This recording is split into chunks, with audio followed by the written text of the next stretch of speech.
Almost 70% పాపులేషన్కి dandruff ఉంది. Dandruff అనేది ఒక ఫంగల్ ఇన్ఫెక్షన్, ఫంగస్ వల్ల వస్తుందన్నమాట. ఆన్లైన్లో నిమ్మకాయ విండండి, ఆయిల్ పెట్టండి అని చెప్పేసి ఈ రకంగా వస్తాయి. లెమన్ అనేది ఒక ఇరిటెంట్, రైట్? సో మనం స్కాల్ప్ మీద అప్లై చేసుకున్నప్పుడు అది ఇంకా డ్రై చేసి pHని ఇంబ్యాలెన్స్ చేసి ఇరిటెంట్ లాగా యాక్ట్ చేస్తుంది. డాండ్రఫ్కి హెల్ప్ చేయకపోగా ఇంకా ఏదైనా ఇరిటెంట్ అయ్యి ఇంకొంచెం ర్యాష్ లాగా వచ్చే ఛాన్స్ ఉంటుంది. హెల్మెట్ పెట్టుకోవడం మ్యాండేటరీ, బట్ ఇట్లా పెట్టుకున్న వాళ్ళకి హెయిర్ నుంచి వచ్చే ఇంపాక్ట్స్ ఏంటి? హెల్మెట్ అనేది చాలా ఇంపార్టెంట్, ఎసెన్షియల్ కూడా. బట్ మీరు అన్నట్టు స్వెట్ రావచ్చు, హెల్మెట్ లేని వాళ్ళకి డస్ట్ అంతా అక్యుములేట్ అవ్వచ్చు. దానివల్ల హెయిర్ షాఫ్ట్ అనేది ఆ బిల్డప్ మెటీరియల్ వల్ల వీకెన్ అయి ఇరిగిపోయే ఛాన్స్ ఉంటుంది. ఏమేం ప్రికాషన్స్ తీసుకుంటే ఈ హెయిర్ ఫాల్ని స్టాప్ చేయగలుగుతాం? కాన్స్టెంట్గా కొంతమంది టైట్ పోనీటైల్ వేస్తుంటారు, లేదా వెనకలకి కోమ్ చేసేసి టైట్గా క్లిప్స్ అన్ని పెడుతుంటారు. మీరు చూసుకుంటే క్లిప్ ఉన్న రీజియన్లో లేదా పోనీ ఇక్కడ లాగిన రీజియన్లో మోస్ట్లీ ఇక్కడ సన్నబడి ఉంటుంది hair. Smoothening, Botox treatment, keratin treatments అన్నీ హెయిర్ స్ట్రక్చర్ని విదరింగ్ అంటాం అనమాట. అంటే పైన ఉన్న లేయర్స్ని తీసేస్తుంది. మేల్స్లో చూసుకుంటే ఈ హెయిర్ లైన్ అనేది వెనకలకి వెళ్తుంటుంది, కొందరికి స్లోగా ప్రోగ్రెస్ అయ్యి మధ్యలో పాటలు తగ్గితే. మీరు కొందరిలో చూసుకుంటే ఓన్లీ ఇక్కడ హెయిర్ ఉంటుంది, ఇక్కడ హెయిర్ ఉంటుంది. షాంపూ చేసేటప్పుడు మనకు బంచ్ ఆఫ్ హెయిర్ పడుతుందా, కోమ్ చేసేటప్పుడు ఇలా హెయిర్ వస్తుంది. అవాయిడ్ చేయాలా, పిఆర్పి థెరపీ తీసుకోవాలా? మీ ఆన్సర్ ఏంటి? ఓన్లీ పిఆర్పి వర్క్ అవ్వదు డెఫినెట్లీ. మహా అయితే హెయిర్ ఫాల్ని టెంపరీగా కట్ డౌన్ చేస్తుందేమో కానీ లాంగ్ టర్మ్లో గ్రోత్ అయితే ఇవ్వదు. హెయిర్ ట్రాన్స్ప్లాంట్ ఎలా వర్క్ అవుతుందంటే, మీరు వరి నాటడం తెలుసా, it is same like that. Hair transplant అంతా ఒక స్కిల్డ్ ప్రాసెస్ అండి. ఎక్కడ తప్పు పోయినా రిజల్ట్లో తప్పు వచ్చేస్తుంది. ఎక్కువ మంది హెయిర్ కలర్స్ వాడతారు. హెన్నానే కదా, అది ఆర్గానికే కదా, ఏమవుతుంది అంటే నల్ల మచ్చలు వస్తాయి ఫేస్ మీద. మనం స్కాల్కి పెట్టుకుంటే ఫేస్కి ఎలా వస్తుంది అంటే, షాంపూస్, కండిషనర్స్ విషయంలో మీరు ఇచ్చే సజెషన్ ఏంటి? షాంపూ ఎలా చూస్ చేసుకోవాలి? షాంపూ ఇప్పుడు సపోజ్ మీకు డాండ్రఫ్ ఉంది అనుకోండి, చేతిలో వేసుకున్నప్పుడు థిక్ క్రీమీ టైప్ ఉంది అనుకోండి, అది. సో హెయిర్కి హెల్ప్ అయ్యే న్యూట్రిషన్ ఏంటి? One thing, protein. ఎందుకు? మీ హెయిర్ స్టాండ్తో సహా రూట్ నుంచి ప్రోటీన్ బాండ్స్ ఉంటాయన్నమాట. హెయిర్ విషయంలో చేసే బిగ్గెస్ట్ మిస్టేక్ ఏంటి? గ్రే హెయిర్ ఒకటి పుల్ చేస్తే ఇంకొకటి వచ్చేస్తుంది అనుకోవడం, అది కామన్. అంటే రాదు. ఒక హెయిర్ ప్రోడక్ట్ ఏదన్నా మీరు సజెస్ట్ చేస్తే ఏం సజెస్ట్ చేస్తారు? కోవిడ్ ఇంపాక్ట్, ఆ సిమ్టమ్స్ ఈ హెయిర్ ఫాల్ మీద ఏమన్నా ఇప్పటికీ చూపిస్తున్నాయా?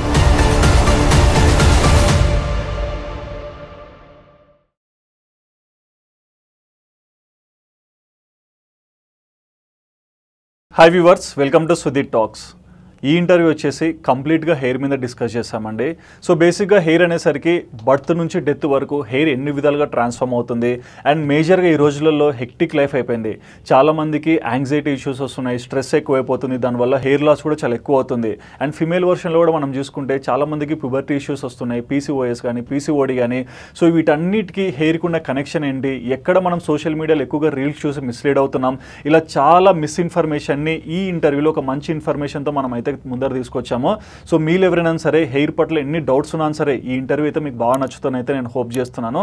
అండ్ డాక్టర్ విషయానికి వచ్చేసరికి డాక్టర్ పూజారెడ్డి ఆల్రెడీ మన ఛానల్లో స్కిన్ పట్ల ఎన్నో విశేషాలు అయితే మేడం ఎక్స్ప్లెయిన్ చేశారు కదా. అండ్ ఈ ఇంటర్వ్యూలో కంప్లీట్గా హెయిర్ మీద ఎన్నో టాపిక్స్ అయితే మనం డిస్కస్ చేసాము. సో ఖచ్చితంగా ఈ ఇంటర్వ్యూ మీ అందరికి నచ్చుతుందని అయితే నేను ఎక్స్పెక్ట్ చేస్తాను. ఇక లేట్ చేయకుండా ఇంటర్వ్యూ మొత్తం చూసేయండి. Hi madam. హలో అండి, ఎలా ఉన్నారు? All good madam. Before that ఒక క్వశ్చన్ మేడం, అంటే లాస్ట్ ఇంటర్వ్యూలో ఓన్లీ స్కిన్ మీద మీరు చాలా విషయాలు చెప్పారు, దానికి వచ్చిన రీచ్ను కూడా చాలా మంది అప్రిషియేషన్గా తీసుకున్నారు. సో ఒక్కసారి ఆడియన్స్ ఎవరైతే వీడియో చూసి మీ దగ్గరకు వచ్చిన వాళ్ళు ఉండొచ్చు, రాకపోయినా ఉండొచ్చు, వాళ్ళకి ఏదైనా చెప్పాలనుకుంటున్నారా? I'm actually very happy because నేను కమెంట్ సెక్షన్లో చూసుకున్నా సరే they were so many doubts regarding hair కానీ స్కిన్ రిలేటెడ్ కానీ. అట్లీస్ట్ నాకున్న నాలెడ్జ్, నాకున్న ఎక్స్పీరియన్స్ షేర్ చేయగలిగాను. దీనివల్లన్నా కొంచెం చేంజ్ వస్తుంది పీపుల్లో, దీనివల్లన్నా కొంచెం స్కిన్ని బెటర్గా అర్థం చేసుకుంటారు, ఎవరిని ఏ టైంలో అప్రోచ్ అవ్వాలో తెలుసుకుంటారు అని. I'm always happy to share my knowledge and very much thank you to the audience. Yeah, and one more thing అండి. సో మీరు ఆల్రెడీ డర్మటాలజిస్ట్, ఎగ్జిస్టింగ్గా ఎన్నో ఇయర్స్ ఆఫ్ ఎక్స్పీరియన్స్ కూడా ఉంది. డర్మటాలజీ అంటే చాలా మందికి స్కిన్ ప్లస్ హెయిర్ అనుకుంటారు, బట్ ఇందులో ఏమేమి ఇంక్లూడ్ అవుతాయి? సో డర్మటాలజీ అనేది DVL అంటాము, డర్మటాలజీ, వెనీరియాలజీ, లెప్రసీ అనమాట. డర్మటాలజీ కింద స్కిన్, హెయిర్, నెయిల్ వస్తుంది. వెనీరియాలజీ కింద సెక్షువల్లీ ట్రాన్స్మిటెడ్ డిసీజెస్ వస్తాయి. L అనేది లెప్రసీ, అంటే leprosy condition, it's a clinical condition, అది కూడా we treated. Okay, so coming to the hair topic. So hair గురించి చాలా టాపిక్స్ ఉన్నాయి, బట్ బిఫోర్ దట్ అంటే పుట్టినప్పటి నుంచి వృద్ధాపం వచ్చేంత వరకు చాలా మంది హెయిర్ని క్యారీ చేస్తుంటాం. సో ఈ హెయిర్ మేల్ ఆర్ ఫిమేల్, ఈ ట్రాన్సిషన్ ఎలా జరుగుతుంటుంది? సో మీరు బర్త్ నుంచి చూసుకుంటే, ఇన్ఫాక్ట్ వూమ్ నుంచి చూసుకుంటే ఫీటస్ అంటాం, మనం వూమ్లో ఉన్న బేబీని మనం ఫీటస్ అంటాం. కాబట్టి generally 9th week off the intra uterine life నుంచి హెయిర్ అనేది స్టార్ట్ అవుతుంది, అంటే హెయిర్ జెనెటిక్ అనేది స్టార్ట్ అవుతుంది అనమాట. సో మనం చూసుకుంటే ఓవరాల్ హెయిర్ అయినా సరే, స్కాల్ప్ హెయిర్ అయినా సరే 3 సెగ్మెంట్స్ లాగా డివైడ్ చేసుకోవచ్చు. వూమ్లో ఉన్నప్పుడు హెయిర్ని లానుగో హెయిర్ అంటాం, అంటే దానికి కలర్ ఏమి ఉండదు, చాలా ఫైన్, చాలా ఫ్రెజైల్ ఉంటుంది. అదేంటంటే బేబీ టెంపరేచర్ని మెయింటైన్ చేయడానికి, ప్లస్ ఆమ్నియోటిక్ ఫ్లూయిడ్ ఉంటుంది కదా, దాని నుంచి ప్రొటెక్ట్ చేయడానికి ఉంటుంది. రైట్ బిఫోర్ బర్త్ కానీ కొంతమందికి ఆఫ్టర్ బర్త్ అది మొత్తం షెడ్ అయిపోతుంది. షెడ్ అయ్యి అది వెల్లెస్ హెయిర్ అంటాం, వెల్లెస్ హెయిర్కి కన్వర్ట్ అవుతుంది అనమాట. వెల్లెస్ హెయిర్కి లానుగో హెయిర్కి డిఫరెన్స్ ఏంటి అంటే, ఇది కొంచెం పిగ్మెంట్ ఉండదు, అంటే కలర్ ఉండదు, ఇది కలర్ ఉంటుంది, but consistency wise, softness wise రెండు సేమే ఉంటాయి. వెరస్ పెరిగే కొద్దీ స్కాల్ప్ చూసుకుంటే టర్మినల్ హెయిర్ అంటాం అనమాట, అంటే థిక్కర్ హెయిర్, లాంగర్ హెయిర్, కొంచెం కోర్స్ హెయిర్, అంటే కొంచెం గరుగ్గా ఉండే హెయిర్ వస్తుంది అనమాట. అండ్ ప్యూబర్టీ హిట్ అవ్వగానే మొత్తం హెయిర్ క్యారెక్టరిస్టిక్స్ మారిపోతాయి. ఇది కూడా ఎక్కడ సెకండరీ సెక్షువల్ క్యారెక్టరిస్టిక్స్ అంటాం, అంటే అండర్ ఆర్మ్స్లో కానీ, ప్రైవేట్ రీజన్స్లో కానీ బాడీ హెయిర్ అంత చేంజ్ అవ్వదు, బట్ సెకండరీ బియర్డ్ హెయిర్ కానీ మెన్లో, ఉమెన్లో వచ్చేసి జెనైటల్ ఏరియా కానీ, అండర్ ఆర్మ్ ఏరియా కానీ ఇట్ చేంజెస్. సో ఇదంతా ఒక లైఫ్ సైకిల్ అనమాట. ఉమెన్కి మెన్కి అంటూ స్పెసిఫిక్ గేమ్ ఉండదు, జస్ట్ దట్ ఏంటి అంటే బియర్డ్ రీజన్లో మెన్కి వస్తుంది, ఉమెన్కి రాదు. అది బియర్డ్ రీజన్లో ఉమెన్కి వచ్చేసి వెల్లెస్ హెయిర్ లానే ఉండిపోతుంది. వెల్లెస్ హెయిర్ అంటే చాలా సన్న హెయిర్, ఫైన్ హెయిర్ లానే ఉండిపోతుంది. ఓకే, బట్ హెయిర్ విషయంలో చాలా మందికి ఎంతో మంది డర్మటాలజిస్ట్ తెలిసిండొచ్చు అండ్ ఎన్నో ఇబ్బందులు కూడా పడుతుండొచ్చు, అంటే వాళ్ళకున్న హెయిర్ విషయంలో. బట్ ఈ దాంట్లో ఎప్పుడు ఒక డాక్టర్ని ఏ టైంలో కన్సల్ట్ అవ్వాలంటారు? So most of the hair issues puberty తర్వాతనే స్టార్ట్ అవుతాయి. ప్యూబర్టీ ముందు అంటే కిడ్స్లో, అంటే న్యూట్రిషన్ డెఫిషియన్సీ వల్లనో, ఐరన్ డెఫిషియన్సీ వల్లనో, సరిగ్గా ఫుడ్ తీసుకోకపోవడం వల్లనో వచ్చేదాన్ని మనం హెయిర్ ఇష్యూస్ కింద కన్సిడర్ చేసుకోవచ్చు. బట్ ప్యూబర్టీ తర్వాత చాలా హార్మోనల్ చేంజెస్ అవుతాయి, చాలా లైఫ్ స్టైల్ చేంజెస్ అవుతాయి, కాబట్టి ఇక్కడనే right age hair issues start అవ్వడానికి. సో జెనెటిక్స్ మీద కూడా డిపెండ్ అవుతుంది. So first thing, puberty hit అవ్వగానే హార్మోన్స్ అప్ అండ్ డౌన్ అవుతాయి, కాబట్టి there can be male pattern hair loss రావచ్చు, ఫీమేల్ ప్యాటర్న్ హెయిర్ లాస్ రావచ్చు, నార్మల్ టీలోజన్ ఎఫ్లూవియం అని, ఇవన్నీ different types of hair fall conditions అనమాట. సో ఈ అన్ని ఇష్యూస్ వచ్చే ఛాన్స్ ఉంటుంది. ఇప్పుడు అందరిలో వస్తుందా అంటే లేదు, ఓన్లీ కొంతమందిలో రావచ్చు, కొంతమందిలో ఈవెన్ 25-30 years వరకు కూడా ఏం హెయిర్ ఇష్యూస్ రాకపోవచ్చు. ఎప్పుడు డాక్టర్ని అప్రోచ్ అవ్వాలి? రైట్ అమౌంట్, అంటే మీకు ఉన్న హెయిర్ కాస్త ఫాల్ అవుతుంది, ఎవ్రీడే బేసిస్ మీద ఒక బంచ్ ఆఫ్ హెయిర్ ఫాల్ అవుతుంది, లేదా మెయిల్లో వచ్చేసి హెయిర్ లైన్ అనేది వెనకలకి వెళ్ళడం స్టార్ట్ అవుతుంది, పల్సబడుతుంది హెయిర్, లేదా విజిబుల్ లాస్ ఉంది మీకు, అంటే ప్యాచీ లాస్, కొందరికి పెయిన్ కొరకడం అంటారు, ఆ లాస్ ఉంది అన్నప్పుడు it is okay to approach a doctor. లేదు అసలు మీరు ఓకే ప్యూబర్టీ హిట్ అయింది, కొంచెం హెయిర్ గురించి జాగ్రత్త తీసుకోవాలనుకుంటున్నారు, బేసిక్ హెయిర్ కేర్ తెలుసుకోవాలనుకుంటున్నారు, then also you can approach a doctor. దాని తర్వాత మీ ప్రకారం మీరు క్యారీ ఫార్వర్డ్ అయిపోవచ్చు. ఓకే, హెయిర్ స్ట్రక్చర్ ఎలా ఉంటుంది అండ్ ఫాలికిల్స్, రూట్స్ కానీ, స్కాల్ప్ కానీ, వీటికి హెయిర్కి ఉన్న ఇంటర్లింక్ ఏంటి? సో జనరల్ హెయిర్ స్ట్రక్చర్ చూసుకుంటే మనం బయట చూసేదాన్ని మొత్తం హెయిర్ షాఫ్ట్ అంటాం. స్కాల్ప్ లోపల, స్కాల్ప్ అంటే ఇది, స్కాల్ప్ లోపల ఉన్నదాన్ని రూట్ అంటాం అనమాట. సో హెయిర్ స్ట్రక్చర్ వచ్చేసి కింద రూట్ ఉంటుంది మనకి కనిపించని లెవెల్లో, బయటికి వచ్చేది మొత్తం షాఫ్ట్ అంటాం. ఇప్పుడు ఫాలికల్ అంటే ఈ రూట్ని, ఈ షాఫ్ట్ని కవర్ చేసేది ఒక పౌచ్ లాగా ఉంటుంది అనమాట, దాన్ని ఫాలికల్ అంటాం. There is something called follicular unit అని కూడా ఉంటుంది. ఈ ఫాలిక్యులర్ యూనిట్ ఏంటి, ఒక పౌచ్ లాగా ఉండి దాని నుంచి ఒక 4 హెయిర్ ఫాలికల్స్ వస్తాయి. జనరలీ అది నార్మల్ ఫాలిక్యులర్ యూనిట్. ఈ ఫాలిక్యులర్ యూనిట్కి మళ్ళీ ఒక ఆయిల్ గ్లాండ్ అటాచ్ అయి ఉంటుంది, ఒక మజిల్ అటాచ్ అయి ఉంటుంది, ఇదంతా ఒక హెయిర్ స్ట్రక్చర్ అనమాట. సో ఈ నార్మల్ హెయిర్ లాస్ ప్రాసెస్ లో కూడా that is how we assess follicular unit నుంచి ఎన్ని హెయిర్స్ వస్తున్నాయి, 2 హెయిర్ వస్తుందా, 1 హెయిర్ వస్తుందా, 3 హెయిర్, దాన్ని బట్టి హెల్దీ ఫాలిక్యులా, అన్హెల్దీ ఫాలిక్యులా అనేది డిసైడ్ చేస్తాం. సో బేసిక్ స్ట్రక్చర్ చూసుకుంటే ఓన్లీ 2 parts, ఒకటి రూట్, ఒకటి షాఫ్ట్. ఈ ఫాలిక్యుల్ అంతా అండర్స్టాండింగ్ లెవెల్లో ఇదంతా ఒక structure which is covered by a follicle అనమాట, అంటే రూట్ కానీ షాఫ్ట్ కానీ ఇదంతా కవర్ చేస్తుంది. బట్ ఇక్కడ కూడా అండి, అంటే లాస్ట్ ఒక 3-4 years నుంచి కోవిడ్ ఎఫెక్ట్ అయ్యాక చాలా మంది దగ్గర నేను వింటున్నాను హెయిర్ ఫాల్ వస్తుంది అంటారు. అంతకుముందు బాగుండే హెయిర్ కూడా కొన్ని డ్రమాటిక్ చేంజెస్ వచ్చాయంటారు. అంటే ఈ కోవిడ్ ఇంపాక్ట్, ఆ సిమ్టమ్స్ ఈ హెయిర్ ఫాల్ మీద ఏమన్నా ఇప్పటికీ చూపిస్తున్నాయా? ఇప్పటికీ అన్నదానికన్నా ఇన్ జనరల్ కోవిడ్ అనే కాదు, ఇప్పుడు కోవిడ్ ఏంటి, ఒక వైరల్ ఇన్ఫెక్షన్ లేదా వైరల్ ఫీవర్. అలా viral fever, any kind of fever, malaria అవ్వనివ్వండి, టైఫాయిడ్ అవ్వనివ్వండి, డెంగ్యూ అవ్వనివ్వండి, లేదా any kind of illness, any kind of flu, కోవిడ్తో సహా జనరలీ ఒక 1 వీక్ ఫీవర్ వచ్చింది మీకు అనుకోండి, లేదా ఒక 1 మంత్ ఫీవర్ ఉంది, వైరల్ ఇన్ఫెక్షన్ వచ్చింది అన్నప్పుడు అట్లీస్ట్ ఒక 2nd మంత్ నుంచి హెయిర్ ఫాల్ అనేది స్టార్ట్ అవుతుంది ఖచ్చితంగా. ఎందుకు? Body under goes certain level of stress, అంటే ఆక్సిడేటివ్ స్ట్రెస్ అంటాం దీన్ని. మనకు ఫిజికల్ గా కనిపించకపోవచ్చు అది, బట్ ఇట్ అండర్గోస్ ఇంటర్నలీ కొంచెం స్ట్రెస్ ఉంటుంది, కొంచెం ఇన్ఫ్లమేషన్ ఉంటుంది. కాబట్టి బాడీ డిఫెన్స్ మెకానిజం ఏంది? హెయిర్ షెడ్డింగ్ అనమాట. అది హెయిర్ షెడ్డింగ్ రూపంలో చూపిస్తుంది. సో అది అప్రాక్స్ ఫీవర్ వచ్చిన 1 మంత్ 2 మంత్ నుంచి స్టార్ట్ అవుతుంది. 2nd మంత్ నుంచి అది 6 మంత్స్ వరకు ఎక్స్టెండ్ అయ్యే ఛాన్స్ ఉంటుంది. సో ఇదేంటంటే మోర్ దెన్ 100 హెయిర్ పడిపోవడము ఎవ్రీడే బేసిస్ మీద, బంచ్ ఆఫ్ హెయిర్. కోవిడ్ ఏంటంటే ఇట్ ఈస్ కొంచెం ఎక్కువ condition where almost every one experienced hair fall, but maximum నేను చూసింది అయితే 9 మంత్స్ వరకు ఎక్స్టెండ్ అయింది. ఇప్పటి వరకు షెడ్డింగ్ ఉందా అంటే లెస్ లైక్లీ, చాలా వెరీ ఫ్యూ పీపుల్కి. బికాస్ కోవిడ్ ఒక్కటే రీజన్ కాదు, దాని తర్వాత వచ్చిన న్యూట్రిషన్ ఇష్యూస్, దాని తర్వాత వచ్చిన లైఫ్ స్టైల్ చేంజెస్ అవన్నీ చూసుకోవాలి. కాబట్టి దాన్ని ఒక్కటే బ్లేమ్ చేయలేం, but any fever will give you hair loss for sure. Okay. And female ప్యాటర్న్కి వచ్చేసరికి అంటే చాలా మంది ఫిమేల్స్ని మనం సొసైటీలో చూస్తుంటాం, లూజ్ హెయిర్ ఉంటుంది, కర్లింగ్స్ వేస్తారు, జడ వేసుకుంటారు, పిల్గలా వేస్తారు. సో ఇన్ని డిఫరెంట్ ప్యాటర్న్స్లో వీరు హెయిర్ని టై చేస్తుంటారు కదా. దీనికి హెయిర్ ఫాల్కి ఏమైనా ఇంపాక్ట్ ఉంటుందా అంటే ఈ హోల్డింగ్ చేసే విధానాన్ని? సో దీన్ని మనం ట్రాక్షనల్ అలోపేషియా అంటాము. అలోపేషియా అనేది ఒక కైండ్ ఆఫ్ హెయిర్ ఫాల్ అనమాట. ట్రాక్షన్ అంటే పుల్ ఇస్తున్నాం కాబట్టి ఆ ఏరియాలో there can be permanent, there can be temporary hair fall. So temporary ఎలా? కాన్స్టెంట్గా కొంతమంది టైట్ పోనీటైల్ వేస్తుంటారు, లేదా వెనకలకి కోమ్ చేసేసి టైట్గా క్లిప్స్ అన్ని పెడుతుంటారు. మీరు చూసుకుంటే క్లిప్ ఉన్న రీజియన్లో లేదా పోనీ ఇక్కడ లాగిన రీజియన్లో మోస్ట్లీ ఇక్కడ సన్నబడి ఉంటుంది హెయిర్, లేదా వెనకలకి పుల్ అయి ఉంటుంది అనమాట. దాన్ని మనం ట్రాక్షనల్ అలోపేషియా అంటాం. ఇది కాన్స్టెంట్ బేసిస్, అంటే ట్రామా క్రియేట్ చేస్తున్నాం అనమాట ఈ ఏరియాలో, ఇంటర్నల్ ట్రామా. దానివల్ల హెయిర్ పుల్ అయ్యి అక్కడ హెయిర్ లాస్ అవుతుంది. ఇది టెంపరీ ఉంటుంది, బట్ మీరు అది లాంగ్ టర్మ్కి కంటిన్యూ చేసే కొద్దీ ఆ ఏరియాలో పర్మనెంట్ లాస్ అయ్యే ఛాన్స్ కూడా ఉంటుంది. సో ప్రిఫరబుల్లీ ఉమెన్ ఎక్కడికన్నా లేదు వెళ్ళట్లేదు అన్నప్పుడు టైట్ పోనీ టైల్స్ కానీ అలా అవాయిడ్ చేయడం బెటర్. అట్లీస్ట్ కొంచెం లూజ్ హెయిర్ స్టైల్స్, లేదా జస్ట్ క్లిప్పింగ్ లూజ్గా ముందర వదిలేసి క్లిప్పింగ్ చేసుకోగలితే అండ్ ఇక్కడ కూడా ప్రెషర్ క్రియేట్ చేయకుండా ఉంటే హెయిర్ ఫాల్ అనేది కొంచెం బెటర్ ఉంటుంది. లేదు అంటే ఆ ఏరియాకి పర్టికులర్గా మాత్రమే హెయిర్ పోయే ఛాన్స్ ఉంటుంది. అండ్ మేల్ ఫ్యాక్టర్లో కూడా చూడవచ్చు, అంటే బయట తిరుగుతుంటారు యంగ్ జనరేషన్, కొంతమంది హెల్మెట్స్ పెట్టుకుంటారు, కొంతమంది నార్మల్ ఎయిర్లోనే వాళ్ళ హెయిర్ని ఓపెన్గా తిరిగేస్తుంటారు. బట్ హెల్మెట్ పెట్టుకున్న వాళ్ళకి ఏంటంటే వెట్ అవుతుంటుంది, కొంతమందికి డ్రై అవుతుంటుంది, కొంతమందికి ఇచ్చింగ్ వస్తుంటుంది. అసలు హెల్మెట్ పెట్టుకోవడం మ్యాండేటరీ, బట్ ఇట్లా పెట్టుకున్న వాళ్ళకి హెయిర్ నుంచి వచ్చే ఇంపాక్ట్స్ ఏంటి? హెల్మెట్ వల్ల హెయిర్ ఫాల్ అవుతుంది అని నేను చెప్పను. బికాస్ హెల్మెట్ ప్రెషర్ అయినా సరే ఏదైనా it is not creating any trauma. And helmet అనేది చాలా ఇంపార్టెంట్, ఎసెన్షియల్ కూడా.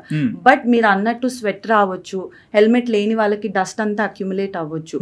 ఆల్రెడీ మన స్కాల్ప్కి ఏంటంటే ఆయిల్ గ్లాండ్స్ ఉంటాయి. So day to day basis మీద ఆయిల్ ప్రొడక్షన్ అనేది జరుగుతుంటుంది. సో డస్ట్కి ఎక్స్పోజ్ అయినప్పుడు లేదా ఎక్సెసివ్ స్వెట్కి ఎక్స్పోజ్ అయినప్పుడు మనం దాన్ని ఇమీడియట్గా వాష్ చేయకపోతే బిల్డప్ అవుతుంది మెటీరియల్. దానివల్ల హెయిర్ షాఫ్ట్ అనేది, నేను ఇందాక చెప్పాను కదా, షాఫ్ట్ అనేది ఆ బిల్డప్ మెటీరియల్ వల్ల వీకెన్ అయి ఇరిగిపోయే ఛాన్స్ ఉంటుంది. హెయిర్ ఫాల్ యాజ్ సచ్ అవ్వదు, బట్ హెయిర్ వీక్ అయి హెయిర్ బ్రేకేజ్ అయ్యే ఛాన్స్ ఉంటుంది. సో ప్రిఫరబుల్లీ మీరు బాగా డస్టీ ఎన్విరాన్మెంట్కి వెళ్ళారు, లేదా హెల్మెట్ వాడలేదు, ఫిజికల్ యాక్టివిటీ ఉండే లాట్ ఆఫ్ స్వెట్ ఇన్వాల్వ్ ఉంది అంటే ఆ రోజుకి వాష్ చేసేసుకోవడం better, so that buildup of material ఉండదు స్కాల్ప్ మీద. అండ్ మ్యాక్సిమం ఎక్కువ మంది చెప్పే సజెషన్స్లో కూడా హెయిర్ ఎంతసేపు ఉన్నా డ్రై చేసేసుకోవాలి ఇట్లాంటిది చెప్తారు. సో ఈ వెట్ ఉండడం కూడా ఎక్కువ ఇంపాక్ట్ ఉంటుందా? వెట్ మీరంటే వెట్ అనేది ఎయిదర్ హెయిర్ వాష్ చేయడం వల్ల వెట్టా, స్వెట్ వల్ల వెట్టా. బికాస్ స్వెట్ అనేది హెయిర్ వాష్ చేశాక అనుకోండి, రైట్, హెయిర్ వాష్ చేసినప్పుడు మన హెయిర్ మోస్ట్ ఫ్రెజైల్ ఉంటుంది, అది ఉమెన్ అవ్వనివ్వండి మెన్ అవ్వనివ్వండి. సో ఆ టైంలో మనం విగరస్గా కోమ్ చేయడము లాంటివి చేయకుండా ఇమీడియట్గా టవల్ డ్రై అయినా పర్వాలేదు, లేదా కోల్డ్ బ్లో డ్రై అయినా పర్వాలేదు, కొంచెం డ్రై చేసుకుంటే హెయిర్ స్ట్రెంగ్త్ బెటర్ ఉంటుంది. ఇమీడియట్గా స్ట్రైట్నింగ్ టూల్స్ కానీ అలాంటివి వాడకుండా జస్ట్ టవల్ డ్రై చేసుకుంటే సరి సరిపోతుంది, because hair is most fragile when it is wet. And మీరు ఈ మాటలలో అన్నారు అంటే కోల్డ్గా డ్రై చేయాలి అనేసి. సో చాలా మంది ఏంటంటే వింటర్ వచ్చింది అనుకోండి, వేడి నీళ్ళు కాచుకొని తల స్నానం చేయొచ్చు, నార్మల్ బాత్ చేయొచ్చు. సో అంటే మనం ఎప్పుడన్నా సెలూన్స్కి వెళ్ళినా సరే వాళ్ళు ఏంటి కొంచెం మైల్డ్ వామ్ వాటర్ యూజ్ చేస్తారు. సో హెయిర్కి ఎలాంటి వాటర్, ఎంత టెంపరేచర్ ఉండాలంటారు వాటర్ యూజ్ చేస్తే? సో ఫస్ట్ దీన్ని 2 సెగ్మెంట్స్ లాగా డివైడ్ చేసుకుంటే, మీరు ఫస్ట్ డ్రై ఉన్న హెయిర్ని వెట్ చేస్తున్నారు అనుకోండి, అప్పుడు కొంచెం హాట్ వాటర్ లేదా లూక్వామ్ వాటర్ యూజ్ చేసినా పర్లేదు. ఎందుకంటే హెయిర్ షాఫ్ట్ అన్నదానికి క్యూటికల్ అని ఒకటి ఉంటుంది, ఒక లేయర్ లాగా కవరింగ్ లాగా, అది ప్రొటెక్ట్ చేస్తుంది అనమాట హెయిర్ షాఫ్ట్ని. ఈ హాట్ వాటర్ ఏదైనా ఉండగానే క్యూటికల్ అనేది ఓపెన్ అప్ అవుతుంది, రైట్? సో ఈ ఓపెన్ అయిన దాన్ని మనం క్లోజ్ చేయడం కూడా ఇంపార్టెంట్, లేదంటే హెయిర్ బ్రేకేజ్ అయ్యే ఛాన్స్ ఉంటుంది. సో ఇనిషియల్ ఫస్ట్ డ్రై హెయిర్ని మీరు వెట్ చేస్తున్నారు అన్నప్పుడు కొంచెం లూక్వామ్ ఓకే, బట్ మీరు మొత్తం షాంపూ అయిపోయినాక it is always better to choose a cold water shower, ఎందుకంటే క్యూటికల్స్ క్లోజ్ అవుతుంది, మీ హెయిర్ ప్రొటెక్టెడ్ ఉంటుంది కాబట్టి. సో నేను too much extreme hot water అయితే రికమెండ్ చేయను. లూక్ వామ్ వాటర్ ఫస్ట్, దాని తర్వాత కోల్డ్ వాటర్తో సీలింగ్ చేసుకోగలిగితే that is the best way. And మీరు అంటున్నప్పుడు నాకు అనిపించింది, ఇప్పుడు పసి వయసులో పిల్లలు వస్తారు, సో చిన్న పిల్లలకి మ్యాక్సిమం ఏంటంటే అన్ని జాగ్రత్తలు తీసుకున్నప్పుడు స్నానం దగ్గర కూడా మ్యాక్సిమం వామ్ వాటర్ యూజ్ చేస్తుంటారు కదా. సో చిన్న వయసులోనే వాళ్ళకి ఆయిల్ పెట్టేసి హెయిర్ వాష్ చేయడం ఇట్లాంటివి చేస్తారు కదా. సో సెన్సిటివ్ ఉండొచ్చు అని నా ఫీలింగ్. సో అది ఎంతవరకు రైట్? ఆయిలింగ్ అన్నది నేను యాక్చువల్లీ నా క్లినికల్ ఎక్స్పీరియన్స్లో క్లినిక్ వచ్చే వాళ్ళ ప్రకారం రియలైజ్ అవుతుంది ఏంటంటే, ఆయిల్ అన్నదాన్ని చాలామంది ఎనీ సొల్యూషన్ని ఆయిల్ లానే తీసుకుంటున్నారు. ఇప్పుడు సపోజ్ రిడెన్సిల్ అనేది ఒక కెమికల్ ప్రోడక్ట్ ఉందనుకోండి, దాన్ని కూడా ఆయిల్ అనే అనుకుంటున్నారు. సో ఆయిల్ ఇప్పుడు జనరలీ మనకి హెయిర్లో వచ్చే సొల్యూషన్స్లో 2 వేస్ ఉంటాయి. ఒకటి వాటర్ బేస్డ్ ఫార్ములేషన్, ఒకటి ఆయిల్ బేస్డ్ ఫార్ములేషన్ ఉంటుంది. వాటర్ బేస్డ్ మీరు ఏదన్నా వాడుకోండి, ప్రాబ్లం లేదు. ఆయిల్ బేస్డ్ కూడా అందరూ వాడొచ్చా? There is a difference. ఇప్పుడు మీకు డాండ్రఫ్ ఉంది, మీకు కొంచెం యాక్ని అంటే పింపుల్స్ ఉన్నాయి, మీకు కొంచెం బ్యాక్ మీద యాక్ని ఉంది అన్న వాళ్ళకి ఏంటంటే oiling will aggravate these condition, అంటే ఎక్కువ చేస్తుంది అనమాట ఈ కండిషన్. మీకు అసలు ఇలాంటి ఇష్యూస్ ఏమీ లేవు అన్నప్పుడు మీరు ఎంత ఆయిల్ చేయండి ఏం ఎఫెక్ట్ అవ్వదు. You can totally use it. అది 1 hour పెట్టుకోండి, బిఫోర్ బెడ్ టైం పెట్టుకోండి. చిన్న పిల్లలకి అంటే బేబీ పుట్టిన పిల్లలకి అనేది జనరలీ ఏమవుద్దంటే స్కాల్ప్ దగ్గర ఎక్కువ డీహైడ్రేట్ అవుతారు బేబీస్. ఈ ఏరియాలో డీహైడ్రేషన్ ఎక్కువ ఉంటుంది అనమాట. సో ఆయిల్ ఏం చేస్తుంది, మాయిశ్చర్ని లాక్ చేస్తుంది. సో వాటర్ అంటే ట్రాన్స్ ఎపిడర్మల్ వాటర్ లాస్ అంటాం దీన్ని, బయటికి వాటర్ వెళ్ళిపోకుండా ఉంటుంది. సో ఆయిల్ ఏం చేస్తుంది, ఈ వాటర్ వెళ్ళిపోకుండా బ్లాక్ చేస్తుంది అనమాట, which is a good thing only. కానీ బేబీస్ కూడా సెబోరిక్ డర్మటైటిస్ అని ఒకటి ఉంటుంది, క్రెడిల్ క్యాప్ అంటే డాండ్రఫ్ లాంటిదే, ఇది థిక్ థిక్ ప్యాచెస్ లాగా వస్తుంది, yellowish ప్యాచెస్. వాళ్ళకి ఆయిల్ పెట్టొద్దు అని చెప్తాం, బికాజ్ అది ఎక్కువ అవుతుంది కాబట్టి. రెస్ట్ బేబీస్ అందరికి ఆయిల్ పెట్టడం ఇస్ టోటలీ ఫైన్, కానీ వాష్ ఆఫ్ చేయడం ఇస్ ఆల్సో ఇంపార్టెంట్. మసాజ్ చేసినంత వరకు ఉంచేసి వాష్ చేయడం ఇస్ ఆల్సో ఇంపార్టెంట్. దాని వల్ల ఎఫెక్ట్స్ ఏముండవు. మీరు డాండ్రఫ్ అన్నారు, సో మోస్ట్ కామన్ థింగ్, ప్రతి ఒక్కరు ప్రతిరోజు ఖచ్చితంగా ఒక స్టేజ్కి వచ్చాక డాండ్రఫ్ వల్ల ఇబ్బంది పడే వాళ్ళు ఉన్నారు. ఆల్మోస్ట్ 70% పాపులేషన్కి డాండ్రఫ్ ఉంది. ఈ డాండ్రఫ్ అనేది మ్యాండేటరీగా ఒక హ్యూమన్ సైకిల్లో హెయిర్కి యాడ్ అవుతుందా? అండ్ దీనికి బయట ఎన్నో ప్రోడక్ట్స్ కనిపిస్తుంటాయి, 100% క్యూర్ అవుతుంది, ఇది వాడండి అని. ఆన్లైన్లో నిమ్మకాయ విండండి, ఆయిల్ పెట్టండి అని చెప్పేసి ఈ రకంగా వస్తాయి. సో ఫస్ట్ డాండ్రఫ్ గురించి ఏం చెప్తారు? అండ్ ఈ ఆన్లైన్లో వచ్చే రెమెడీస్ ఇవన్నీ పాటించడం ఎంతవరకు ఇంపాక్ట్ ఉంటుంది? సో డాండ్రఫ్ అన్న కండిషన్, స్కాల్ప్కి 3 మెయిన్ కండిషన్స్ ఉంటాయి. ఇట్లా ఫ్లేకీ స్కాల్ప్కి ఒకటి డాండ్రఫ్ అంటాము, దానికన్నా అడ్వాన్స్డ్ ఫామ్ని సెబోరిక్ డర్మటైటిస్ అంటాం, వేరే రకమైన దాన్ని సోరియాసిస్ అంటాం. Psoriasis is a separate issue.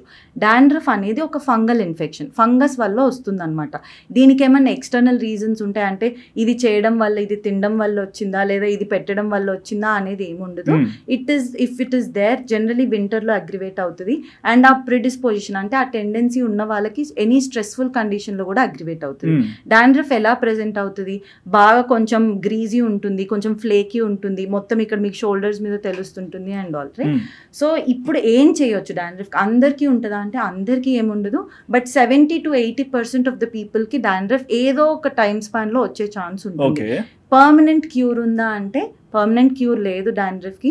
వింటర్స్లో కొందరికి అగ్రివేట్ అవుద్ది, కొందరికి ఎక్కువ స్వెట్ అంటే ఫిజికల్ యాక్టివిటీ చేసినాక దాన్ని వాష్ ఆఫ్ చేయకపోతే అగ్రివేట్ అయ్యే ఛాన్స్ ఉంటుంది. మనం ఏం చేసుకోవచ్చు? ఫస్ట్ థింగ్, ఫంగస్ వల్ల వచ్చింది కాబట్టి యాంటీ ఫంగల్స్ యూజ్ చేసుకోవడం ఇస్ వెరీ ఇంపార్టెంట్. ఏమేమి యాంటీ ఫంగల్స్? కీటకోనజోల్ అని, జింక్ పైరిథాన్ అని, సైక్లోపైరాక్సోలమైన్ అని, లేదా సాల్సిలిక్ యాసిడ్ అంటే ఆ థిక్ ఫ్లేకీనెస్ని, ఇది యాంటీ ఫంగల్ కాదు బట్ ఆ ఫ్లేకీ స్కిన్ని పోగొట్టడానికి you can use all these ingredients ఉన్న ప్రోడక్ట్స్ యూజ్ చేసుకోగలిగితే బెటర్. లెమన్ మీరు అన్న ప్రకారం లెమన్ అనేది ఒక ఇరిటెంట్, రైట్? సో మనం స్కాల్ప్ మీద అప్లై చేసుకున్నప్పుడు అది ఇంకా డ్రై చేసి pHని ఇంబ్యాలెన్స్ చేసి ఇరిటెంట్ లాగా యాక్ట్ చేస్తుంది. డాండ్రఫ్కి హెల్ప్ చేయకపోగా ఇంకా ఏదైనా ఇరిటెంట్ అయ్యి ఇంకొంచెం ర్యాష్ లాగా వచ్చే ఛాన్స్ ఉంటుంది. First thing. Second thing, oil అన్నదాన్ని అంటే వాటర్ బేస్డ్ కాదు, ఆయిల్ బేస్డ్ ఉన్నదాన్ని, ఫంగస్ ఫుడ్ ఏంటిది? ఆయిల్. అది ఫంగస్ ఆయిల్ మీద ఫీడ్ చేస్తుంది అనమాట. సో డాండ్రఫ్ ఉన్న వాళ్ళైతే ఖచ్చితంగా ఆయిల్ బేస్డ్ ఫార్ములేషన్స్ అస్సలకే వాడకూడదు. మీకు డాండ్రఫ్ లేనప్పుడు యూజ్ చేసుకుంటారా ఓకే, బట్ డాండ్రఫ్ ఉన్నప్పుడు ప్రిఫరబుల్లీ అవాయిడ్ చేయడం ఇస్ బెటర్. డాండ్రఫ్ ఎన్ని రోజులు వాడాలి, ఎన్ని మంత్స్ వాడాలి అంటే మీరు ఉన్నప్పుడు జస్ట్ స్కాల్ప్కి పెట్టుకొని ఒక 5 minutes షాంపూ, నేను మెన్షన్ చేసిన ప్రోడక్ట్తోని షాంపూ పెట్టేసుకొని 5 minutes ఉంచి వాష్ చేసుకోగలిగితే సరిపోతుంది. మళ్ళీ వచ్చినప్పుడు మళ్ళీ చేసుకోండి. పర్మనెంట్ క్యూర్ అయితే లేదు. ఓకే, బట్ ఈ వింటర్ లో మీరు అన్నట్లుగానే పెచ్చులు అయిపోతుంటుంది, ఇట్లా అంటే ఊడొస్తుంటుంది, అంటే ఇది ఏ స్టేజ్ లో వస్తుంది? స్టేజ్ అట్లేముండదా? స్టేజ్ అంటూ ఏముండదండి. Like I told you, dandruff ఎవరికన్నా ఎఫెక్ట్ అవ్వచ్చు. వీళ్ళకి ఎఫెక్ట్ అవ్వాలి, వీళ్ళకి ఎఫెక్ట్ అవ్వదు అని ఉండదు. ఎవరికన్నా ఎఫెక్ట్ అవ్వచ్చు, బట్ అందరికీ ఏమి ఎఫెక్ట్ అవ్వదు. అయిన వాళ్ళకి ఏంటంటే కేర్ తీసుకోవడం ఇస్ ఇంపార్టెంట్. అండ్ చాలా మంది డాండ్రఫ్ వస్తే ముఖ్యంగా మేల్ ఫ్యాక్టర్ నాతో కలిపి పోయి గుండు కొట్టించుకో మంచిగా ఉంటుంది అంటారు. వెళ్ళి గుండు కొట్టించుకుంటాము, తర్వాత కొత్త హెయిర్ వస్తుంది, కానీ అక్కడ మళ్ళీ డాండ్రఫ్ స్టార్ట్ అవుతుంది, ఏదైనా ఇచ్చింగ్ ఉన్నా ఉంటుంది. సో గుండు కొట్టించుకోవడం అనేది ఎంతవరకు రైట్?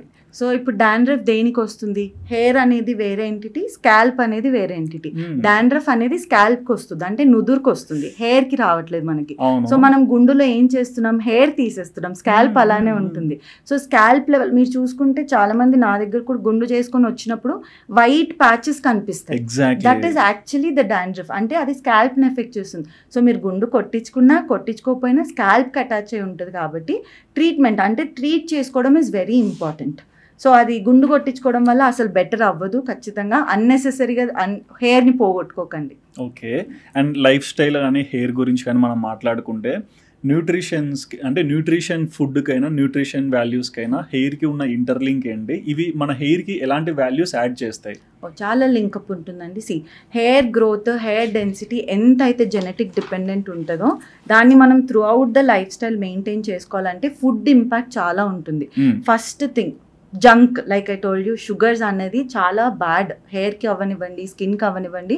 హెయిర్ స్కిన్ పక్కన పెడితే ఇంటర్నల్ హెల్త్ కూడా చాలా బ్యాడ్. హ్యూమన్కి షుగర్ వద్దు, like it is unnecessary. Generally మీరు చూసుకుంటే రికమెండెడ్ ఇంటేక్ కూడా 0 ఉంటుంది. సో షుగర్ అనేది ఎనీ ఫార్మ్ ఆఫ్ షుగర్, బయట మీరు తినే చైనీస్ అవ్వనివ్వండి, డెజర్ట్స్ అవ్వనివ్వండి, స్వీట్స్ అవ్వనివ్వండి, అదంతా it will deplete your body. First thing. Second thing, ఎంతైతే ఇవి అవాయిడ్ చేయాలో జంక్ అవాయిడ్ చేసినంత మాత్రాన హెల్త్ బెటర్ అయిపోద్దా? లేదు. న్యూట్రిషియస్ ఫుడ్ తీసుకుంటేనే హెల్త్ బెటర్ అవుతుంది. సో హెయిర్కి హెల్ప్ అయ్యే న్యూట్రిషన్ ఏంటి? One thing, protein. ఎందుకు? మీ హెయిర్ స్ట్రాండ్తో సహా రూట్ నుంచి ప్రోటీన్ బాండ్స్ ఉంటాయన్నమాట. So you have to give it internal protein. అది నాన్ వెజ్ ఫామ్లో అవ్వనివ్వండి, వెజిటేరియన్ ఫామ్లో అవ్వనివ్వండి.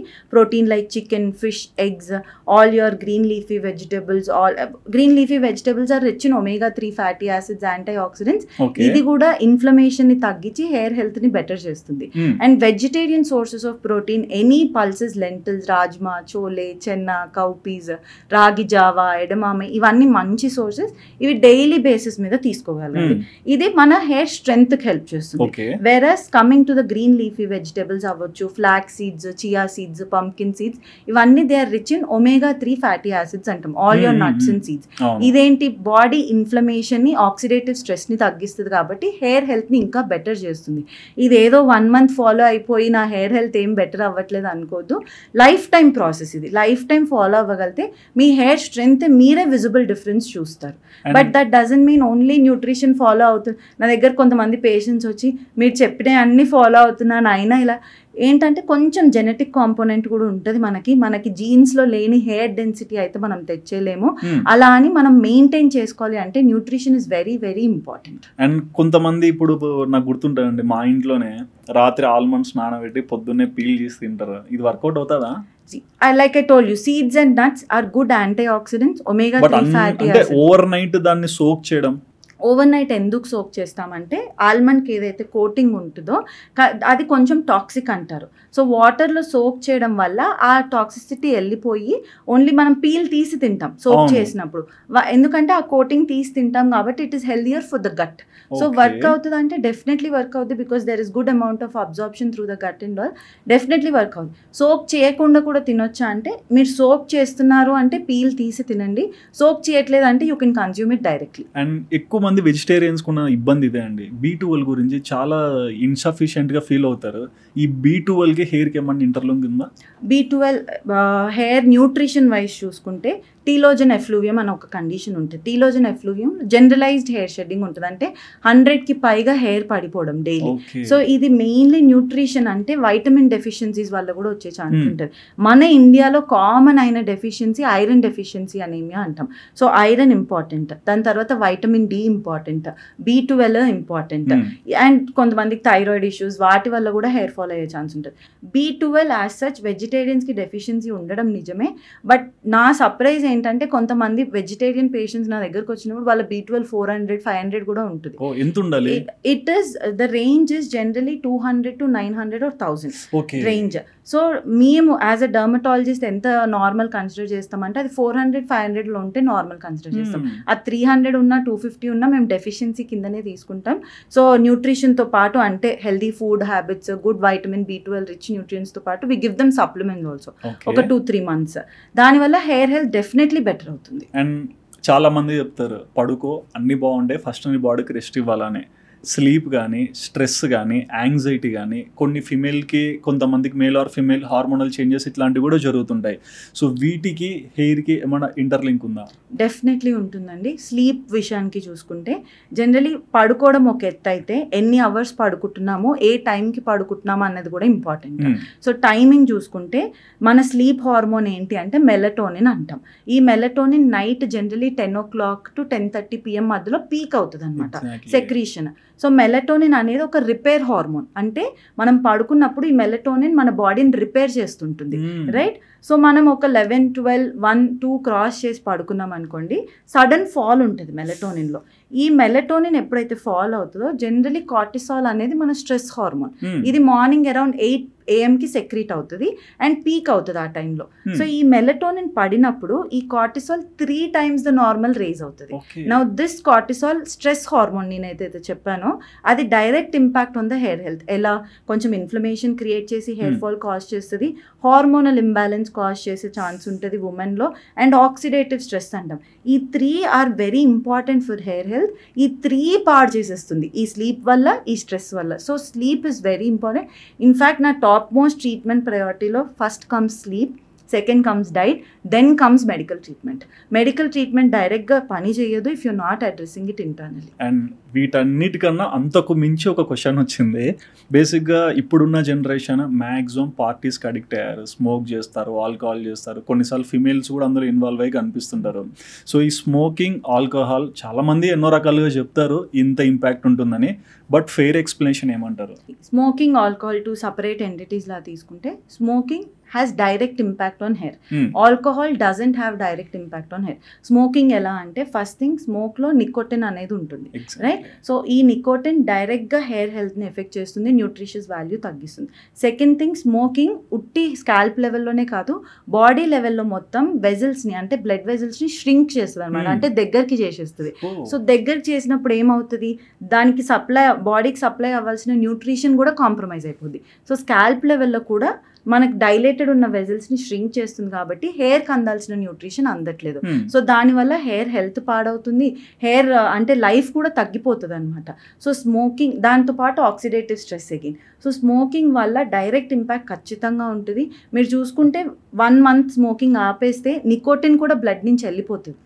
సో అంత ఇంపాక్ట్ ఉంటుంది స్మోకింగ్ వల్ల. Coming to alcohol consumption wise limited కన్జంప్షన్లో తీసుకుంటున్నారు అన్నప్పుడు డైరెక్ట్ ఇంపాక్ట్ ఏమీ ఉండదు. ఈవెన్ లిమిటెడ్ కన్జంప్షన్ కన్నా ఎక్కువ తీసుకుంటున్నారు అన్నప్పుడు హార్మోనల్ డిస్ట్రప్షన్ అయ్యి హెయిర్ హెల్త్ మీద ఇంపాక్ట్ పడుతుంది, కానీ డైరెక్ట్ హెయిర్ హెల్త్ మీద అయితే ఇంపాక్ట్ పడదు. And smoking will cause dehydration వల్ల మళ్ళీ స్కాల్ప్ డీహైడ్రేట్ అయ్యే ఛాన్స్ ఉంటుంది. స్మోకింగ్ ఆల్సో ఏం చేస్తుంది, ఆల్కహాల్ ఆల్సో గట్ అనేది ఉంటుంది కదా, ఆల్కహాల్ ఎక్కువ తీసుకునే వాళ్ళు గట్ అబ్జార్ప్షన్ తగ్గిపోతుంది. అంటే ఈ జింక్ లాంటి న్యూట్రిషన్, ఐరన్ లాంటి న్యూట్రియన్స్ అన్ని అబ్జార్ప్షన్ అనేది తగ్గిపోతుంది. సో మన గట్ నుంచి ఎప్పుడైతే అబ్జార్ప్షన్ తగ్గిపోతుందో మన హెయిర్కి కూడా న్యూట్రియన్స్ రావట్లేదు. సో దానివల్ల ఇండైరెక్ట్ ఇంపాక్ట్ ఉంటుంది కానీ డైరెక్ట్ ఇంపాక్ట్ ఏమి ఉండదు alcohol. That doesn't mean alcohol తీసుకోవచ్చని, but in a limited way it is okay for hair health, but over consumption is bad. And ఈ మధ్య ఎక్కువ ఫిమేల్స్లో చూస్తున్నాము పీసీఓడి, పీసీఓఎస్ ప్రాబ్లమ్స్. సో ఇర్రెగ్యులర్గా అంటే కొన్ని చోట్ల హెయిర్ వస్తుంది, దీనివల్ల ఇంపాక్ట్ పడుతున్నారు. సో దీనికి మీరు ఇచ్చే ఆన్సర్ ఏంటి? సో పీసీఓఎస్ అనేది ఏంటిది? It is a hormonal imbalance state. అంటే జనరలీ ఉమెన్లోనే వస్తుంది పీసీఓఎస్. పాలిసిస్టిక్ ఓవేరియన్ సిండ్రోమ్ కానీ పాలిసిస్టిక్ ఓవేరియన్ డిసీజ్ కానీ అంటాం దీన్ని. దేనివల్ల? జనరలీ ఉమెన్లో ఉమెన్ హార్మోన్స్ ఎక్కువ ఉంటాయి, రైట్? పీసీఓఎస్ ఉన్న వాళ్ళలో మేల్ హార్మోన్స్ ఎక్కువ ఉంటాయి. అంటే ఆండ్రోజెన్స్ అంటాం అనమాట. టెస్టోస్టెరాన్, డైహైడ్రోటెస్టోస్టెరాన్ అనేది ఎక్కువ అవుతుంది. దానివల్ల మన మెయిన్ స్కాల్ప్ మీద ఉండేది ఆండ్రోజెన్స్. ఓకే, టెస్టోస్టెరాన్ కానీ డైహైడ్రోటెస్టోస్టెరాన్. ఇది మన ఉమెన్లో ఈ పీసీఓఎస్ ఉన్న వాళ్ళల్లో ఎక్కువ ఉంటుంది. సో ఈ ఎక్కువ ఉన్నప్పుడు డైహైడ్రోటెస్టోస్టెరాన్ స్కాల్ప్ మీద ఎక్కువైనప్పుడు ఫీమేల్ ప్యాటర్న్ హెయిర్ లాస్ అని వస్తుంది. ఫీమేల్ ప్యాటర్న్ హెయిర్ లాస్ అంటే బట్టతల, రైట్? సో ఫీమేల్స్కి ఎలా ఉంటుంది? మధ్యలో పార్టీషన్ ఏదైతే ఉందో అది సన్నబడుతుంటుంది, హెయిర్ లాస్ అవుతుంటుంది, హెయిర్ థిన్నింగ్ అవుతుంటుంది అండ్ ఆల్. అండ్ ఇక్కడ ఎలా అయితే హెయిర్ తగ్గిద్దో బియర్డ్ రీజన్లో హెయిర్ రావడం స్టార్ట్ అవుతుంది వాళ్ళకి. హిర్సుటిజం అంటాం అనమాట దాన్ని. So different linkup, but one will give you hair growth over unwanted areas, one will give you hair fall over wanted areas. So ఫీమేల్స్లో పీసీఓఎస్ హెయిర్ మీద అయితే చాలా ఇంపాక్ట్ ఉంటుంది. జనరల్లీ నా దగ్గరకు వచ్చిన వాళ్ళు అడుగుతారు, నాకు అర్థం కావట్లేదు ఎందుకు హెయిర్ ఫాల్ అవుతుందో, హెయిర్ థిన్నింగ్ స్టార్ట్ అయింది, నా ఫ్యామిలీలో ఎవరికి లేదు హెయిర్ థిన్నింగ్, బట్టతల ఎవరికి లేదు అంటారు. బట్ నేనేమంటా, వాళ్ళే చెప్తారు పీసీఓఎస్ ఉంది అని. I try to explain them PCOS ఉంది కాబట్టి మీకు ఇది ఎక్స్పీరియన్స్ చేస్తున్నారు. సో ఇది కరెక్ట్ చేసుకోవడం ఈజ్ వెరీ ఇంపార్టెంట్. ఎందుకంటే మనం ఎంత ఎక్స్టర్నల్ చేసినా ఈ హార్మోన్స్ డామినెన్స్ ఎక్కువ ఉందన్నమాట. సో దీన్ని కంట్రోల్ చేసుకోగలిగితే ఇది బెటర్ అవుతుంది డెఫినెట్లీ. ఓకే. అండ్ చాలా మంది హెయిర్ థెరపీస్లోనే కొన్ని డాక్టర్స్ దగ్గరికి వెళ్తున్నప్పుడు నన్ను అడిగారు పర్సనల్గా, మేము ఈ మధ్య పిఆర్పి థెరపీ గురించి వింటున్నాము, ఇది ఎంతవరకు సెక్యూర్డ్? అండ్ నేను అదర్ ఎండ్లో కొంతమంది డాక్టర్స్తో మాట్లాడుతున్నప్పుడు సజెషన్ పర్సనల్గా ఏమంటారంటే మ్యాక్సిమం అవాయిడ్ ఇట్ అంటారు. అవాయిడ్ చేయాలా, పిఆర్పి థెరపీ తీసుకోవాలా? మీ ఆన్సర్ ఏంటి? సో పిఆర్పి అంటే ప్లేట్లెట్ రిచ్ ప్లాస్మా. ఇవన్నీ ఇప్పుడు పిఆర్పి అవనివ్వండి, జిఎఫ్సి అవనివ్వండి, క్యూఆర్ అవనివ్వండి, ఇవన్నీ ఇంజెక్షన్స్ అనమాట, రైట్? ఇవన్నీ రీజనరేటివ్ మెడిసిన్ కింద వస్తాయి ఫస్ట్ థింగ్. అండ్ పిఆర్పి అనేది ఫస్ట్ లైన్ ఆఫ్ ట్రీట్మెంటా? డెఫినెట్లీ కాదు. సో మనకి సెగ్మెంట్స్ ఉంటాయి ట్రీట్మెంట్లో, హెయిర్ ఫాల్లో. ఫస్ట్ మనం న్యూట్రిషన్, లైఫ్ స్టైల్ చేంజెస్ చేస్తున్నామా, తర్వాత మెడికల్ అప్రోచ్. మెడికల్ అప్రోచ్ అంటే హెయిర్ సొల్యూషన్స్, టాబ్లెట్స్ నీడ్ ఉంటే ఇస్తున్నామా. Then comes PRP, GFC, whatever QR 6, 7, 8 and all. ఎందుకు అంటే నేను చాలా క్లినిక్స్లో అబ్జర్వ్ చేస్తున్నాను, ఆర్ నా దగ్గరకు వచ్చే పేషెంట్స్ హిస్టరీ తీసుకున్నప్పుడు 7 సెషన్స్ ఆఫ్ పిఆర్పి చేయించుకున్నానండి అని అంటారు. సరే 7 సెషన్స్ చేయించుకున్నారు, ఫైన్. ఏమైనా మెడికల్ థెరపీతో పాటు చేయించుకున్నారా, ఉట్టి పిఆర్పి చేయించుకున్నారా అని అడుగుతా. They say only PRP. నాకు సర్ప్రైజ్ ఏంటంటే అలా ఎలా రికమెండ్ చేస్తారు? ఓన్లీ పిఆర్పి వర్క్ అవ్వదు డెఫినెట్లీ. మహా అయితే హెయిర్ ఫాల్ని టెంపరీగా కట్ డౌన్ చేస్తుందేమో కానీ లాంగ్ టర్మ్లో గ్రోత్ అయితే ఇవ్వదు. మనకి పిఆర్పి, జిఎఫ్సి ఇవన్నీ సపోర్టివ్ ట్రీట్మెంట్స్ అనమాట. అంటే ఒక మెయిన్ లైన్ ఆఫ్ ట్రీట్మెంట్ ఉండి దాన్ని సపోర్ట్ చేయడానికి హెల్ప్ చేస్తుంది తప్ప ఓన్లీ ఒక పిఆర్పి 7 సెషన్స్ చేయించుకోండి అంత బాగా జరిగిపోతుంది అంటే వద్దు. మెడికల్ ట్రీట్మెంట్తో పాటు న్యూట్రిషనల్ లైఫ్ స్టైల్ మోడిఫికేషన్తో పాటు పిఆర్పి చేయించుకుంటే కొంతమందికి హెల్ప్ అవుద్ది. అది ఎనీ రీజనరేటివ్ మెడిసిన్ అవ్వండి. కొందరిలో ఏంటంటే అసలు పిఆర్పి రెస్పాండ్ అవ్వని వాళ్ళు కూడా ఉంటారు. బికాజ్ అది పిఆర్పి ట్రీట్మెంట్ వల్ల కాదు, పిఆర్పి ప్లేట్లెట్ రిచ్ ప్లాస్మా. అంటే మన బ్లడ్లో ప్లేట్లెట్స్ ఎంత ఉన్నాయి దాన్ని బట్టి కూడా డిరైవ్ అవుతుంది. అంటే మన బ్లడ్ క్వాలిటీ అనుకోండి, ఆ క్వాలిటీలో ఎన్ని మంచి ప్లేట్లెట్స్ ఉన్నాయి, బికాస్ ప్లేట్లెట్స్ అనేది గ్రోత్ ఫ్యాక్టర్స్ రిలీజ్ చేస్తుంది, అది హెయిర్ న్యూట్రిషన్కి హెల్ప్ చేస్తుంది. So PRP is definitely not the main line of treatment. అందరికీ సజెస్ట్ చేస్తామా? డెఫినెట్లీ లేదు. హెయిర్ కండిషన్, వాళ్ళు మల్టిపుల్ థింగ్స్ ట్రై చేశారు, వాళ్ళ లైఫ్ స్టైల్ కరెక్ట్ చేసుకున్నారు, న్యూట్రిషన్ కరెక్ట్ చేసుకున్నారు, సీరమ్స్ వాడారు, టాబ్లెట్స్ వాడారు, ఇంకా రెస్పాన్స్ లేదు, then jump to PRP. Straight away jump చేస్తున్నారు పిఆర్పి కంటే సపోర్టివ్ ట్రీట్మెంట్ అంటే మెడికల్ ట్రీట్మెంట్తో పాటు జంప్ చేయండి. ఇండివిజువల్గా ఎవరైనా పిఆర్పి తీసుకోండి సెట్ అయిపోద్ది అంటే మాత్రం వద్దు. అండ్ ఎక్కువ మంది ఏంటంటే టిప్స్ తీసుకుంటారు, కొంతమంది హెయిర్ ట్రాన్స్ప్లాంటేషన్ కూడా స్టెప్ తీసుకుంటారు, అండ్ కొంతమంది ఈ హెయిర్ ఫాల్ స్టాప్ అవ్వడానికి ఎన్నో ప్రికాషన్స్ని చూస్తుంటారు. Other than hair transplantation first ఏమేం ప్రికాషన్స్ తీసుకుంటే ఈ హెయిర్ ఫాల్ని స్టాప్ చేయగలుగుతాం? సో మనం హెయిర్ ఫాల్ రీజన్ అడ్రస్ చేయడం ఇస్ వెరీ ఇంపార్టెంట్. హెయిర్ ఫాల్లో డిఫరెంట్ టైప్స్ ఉంటాయండి. ఒకటి టీలోజన్ ఎఫ్లూవియం అంటాము, ఒకటి ఆండ్రోజెనిక్ అలోపేషియా అంటే female pattern hair loss, male pattern hair loss అంటాము, ఒకటి అలోపేషియా ఏరియేటా అంటాం, ఇంకొకటి scarring hair fall conditions different ఉంటాయి, రైట్? సో ఫస్ట్ వచ్చేసి టీలోజన్ ఎఫ్లూవియం దేని వల్ల వస్తుంది? All your nutritional deficiencies, B12, D3, iron deficiency, thyroid disorders వల్ల, ప్రోటీన్ డెఫిషియన్సీ వల్ల, హై షుగరీ ఫుడ్స్ వల్ల, స్లీప్ సరిగ్గా లేదు, స్ట్రెస్ ఉంది, సడన్గా వెయిట్ లాస్ అయ్యారు, కీటో డైట్ చేస్తున్నారు, క్యాలరీ డెఫిసిట్ డైట్ చేస్తున్నారు, లేదా recent history of hospital admission, malaria, typhoid, Covid, surgeries ఇవన్నీ వచ్చిన వాళ్ళకి టీలోజన్ ఎఫ్లూవియం అన్న కండిషన్ వస్తుంది. అంటే జనరలీ హెయిర్ షెడ్డింగ్ అనమాట. ఇది ప్యాటర్న్లో ఏం ఫాలో ఆఫ్ అవ్వదు. ఓవరాల్గా ఇప్పుడు ఇది ఎలా ఎవ్వరు 100 హెయిర్ కౌంట్ చేయరు. ఇది ఎలా తెలిసిద్ది? షాంపూ చేసేటప్పుడు మనకు బంచ్ ఆఫ్ హెయిర్ పడుతుందా, కోమ్ చేసేటప్పుడు ఇలా హెయిర్ వస్తుంది, లేదా ఒక దగ్గర కూర్చున్నప్పుడు చుట్టూ హెయిర్ చూస్తున్నారు అన్నట్టు మీరు అసెస్ చేస్తారు. దీన్ని ఒక కండిషన్ అంటాం. ఆండ్రోజెనిక్ అలోపేషియా అంటే male pattern female pattern balance. ఇది దేని వల్ల వస్తుంది? జెనెటిక్ ప్రెడిస్పోజిషన్ అంటే మీ జీన్స్లో ఉంటే మోస్ట్ లైక్లీ వచ్చే ఛాన్స్ ఉంటుంది. దీనికి న్యూట్రిషన్ ఏమైనా వాల్యూ ఉంటుందా అంటే జనరలీ గ్రేడ్స్ ఉంటాయండి, మేల్లో కానీ ఫీమేల్లో కానీ. ఈ న్యూట్రిషన్ తక్కువ అవుతే ఫాస్ట్గా ప్రోగ్రెస్ అవుతారు బాల్డింగ్కి. Then comes alopecia areata. Alopecia areata అనేది ఒక పెయిన్ కొరకడం అంటారు, అంటే ప్యాచెస్ ఆఫ్ హెయిర్ లాస్ అవుతుంది. అది ఆటో ఇమ్యూన్ కండిషన్. అది న్యూట్రిషన్ డిపెండెన్సీ కన్నా మీ బాడీ మీకు అగెయిన్స్ట్గా ఫైట్ చేస్తుంది అనమాట. సో ఫస్ట్ ఇంటర్నల్ కాజ్ని అడ్రస్ చేయాలి. అంటే మనం ఇది ఏ టైప్ ఆఫ్ హెయిర్ ఫాల్ అనేది అసెస్ చేయాలి, రైట్? సెకండ్ థింగ్, అసెస్ చేసినప్పుడు మీకు ఒక క్లారిటీ వచ్చింది ఇది ఇదా అన్నది, దెన్ న్యూట్రిషనల్ కరెక్షన్ చేసుకోవాలి, right? Life style modification, stress balance, physical activity, food control, sugar control ఇవన్నీ చేసుకున్నాక దెన్ లేదు తగ్గట్లేదు, బెటర్ అవ్వట్లేదు, ఇంకా హెయిర్ ఫాల్ అవుతుంది, లేదా బాల్డింగ్ ప్రోగ్రెస్ అవుతుందంటే then come for a doctor. Come to a doctor, వాళ్ళని అడగండి, వాళ్ళ గైడెన్స్ తీసుకోండి. అసలు ఇది ఏ కైండ్ ఆఫ్ హెయిర్ ఫాల్, నాకు బాల్డింగ్ ఏమన్నా స్టార్ట్ అయిందా? బికాస్ బాల్డింగ్ స్టార్ట్ అవుతే ఎంత ఎర్లీగా బెటర్ చేసుకుంటే అంత మంచిది. ఎంత ఎర్లీగా మనం ట్రీట్మెంట్ అనగానే పిఆర్పీలు కాదు, మరి ట్రీట్మెంట్ అనగానే లైఫ్ స్టైల్ మోడిఫికేషన్తో పాటు కొన్ని మెడికల్ థెరపీ అంటే ఓరల్ మెడికేషన్ కానీ టాపికల్ మెడికేషన్ తీసుకోవడం, లైక్ మినాక్సిడిల్, ఫినస్టరైడ్, ఇవన్నీ రిడెన్సిల్, ఫ్లోకాపిల్ ఇవన్నీ తీసుకోవడం. సో మీకు డాక్టర్ గైడ్ చేస్తారు. ఫస్ట్ థింగ్ ఇది ఏ టైప్ ఆఫ్ హెయిర్ ఫాల్ అనేది చెప్తారు, మీరు ఏమేమి చేయాలి అనేది చెప్తారు. దాని తర్వాత పిఆర్పీ అవసరం ఉంటే పిఆర్పీ చేయించుకోండి, జిఎఫ్సి అవసరం ఉంటే GFC. Last resort is hair transplantation. Hair transplantation అనేది ఫస్ట్ రిసార్ట్ కానే కాదు. నాకు చాలామంది పేషెంట్స్ వచ్చి నాకు హెయిర్ ట్రాన్స్ప్లాంట్ చేసేయండి అని అంటారు. నేను ట్రాన్స్ప్లాంట్ చేసిన కేసెస్ కన్నా వద్దన్న కేసెస్ ఎక్కువ, బికాజ్ అన్నెసెసరీగా అవసరం లేదు. First thing transplant 3-4 days back అనుకుంటే నా దగ్గరకు ఒక పేషెంట్ ఆల్రెడీ తను జిఎఫ్సి సెషన్స్కి వస్తున్నాడు. తను జిఎఫ్సి ఏంటంటే తనకు వద్దన్నాడు ఫస్ట్, తనకు డైరెక్ట్ హెయిర్ ట్రాన్స్ప్లాంటే కావాలన్నాడు. నేను అన్నాను నేను హెయిర్ ట్రాన్స్ప్లాంట్ చేయను, జిఎఫ్సి కూడా మీకు అవసరం లేదు అంటే హీ ఇన్సిస్టెడ్ నాకు జిఎఫ్సి కావాలని, సరే చేయించుకోండి అని చెప్పాను. నేను జిఎఫ్సి చేస్తున్నప్పుడే హీ వాజ్ లైక్, అసలు మీరు ఎందుకు నాకు హెయిర్ ట్రాన్స్ప్లాంట్ వద్దంటున్నారు, నాకు చెయ్యండి, నేను కొంచెం మూవీ ఇండస్ట్రీలోకి వెళ్దాం అనుకుంటున్నాను అన్న. మీరు బయట చేయించుకోవాలనుకుంటే చేయించుకోండి, నేనైతే చెయ్యను. బికాజ్ మీ గ్రేడ్కి, మీ లెవెల్ ఆఫ్ థిన్నింగ్కి, బాల్డింగ్కి I still in 1st or 2nd grade. So అవసరం లేదండి, మీకు మంచి డెన్సిటీ హెయిర్ ఉంది, థిక్కర్ హెయిర్ ఉంది, దీన్ని మెయింటైన్ చేసుకోండి చాలంటే బాడీ నుంచి తీయండి, బియర్డ్ నుంచి తీయండి, ఆయనే సజెస్ట్ చేస్తారు. చాలా సజెస్ట్ చేస్తారు. ఇక్కడ నుంచి లేకపోతే సరే బాడీ నుంచి తీయండి, నాకు బియర్డ్ అంతేం అవసరం లేదు, బియర్డ్ నుంచి తీయండి అంటారు.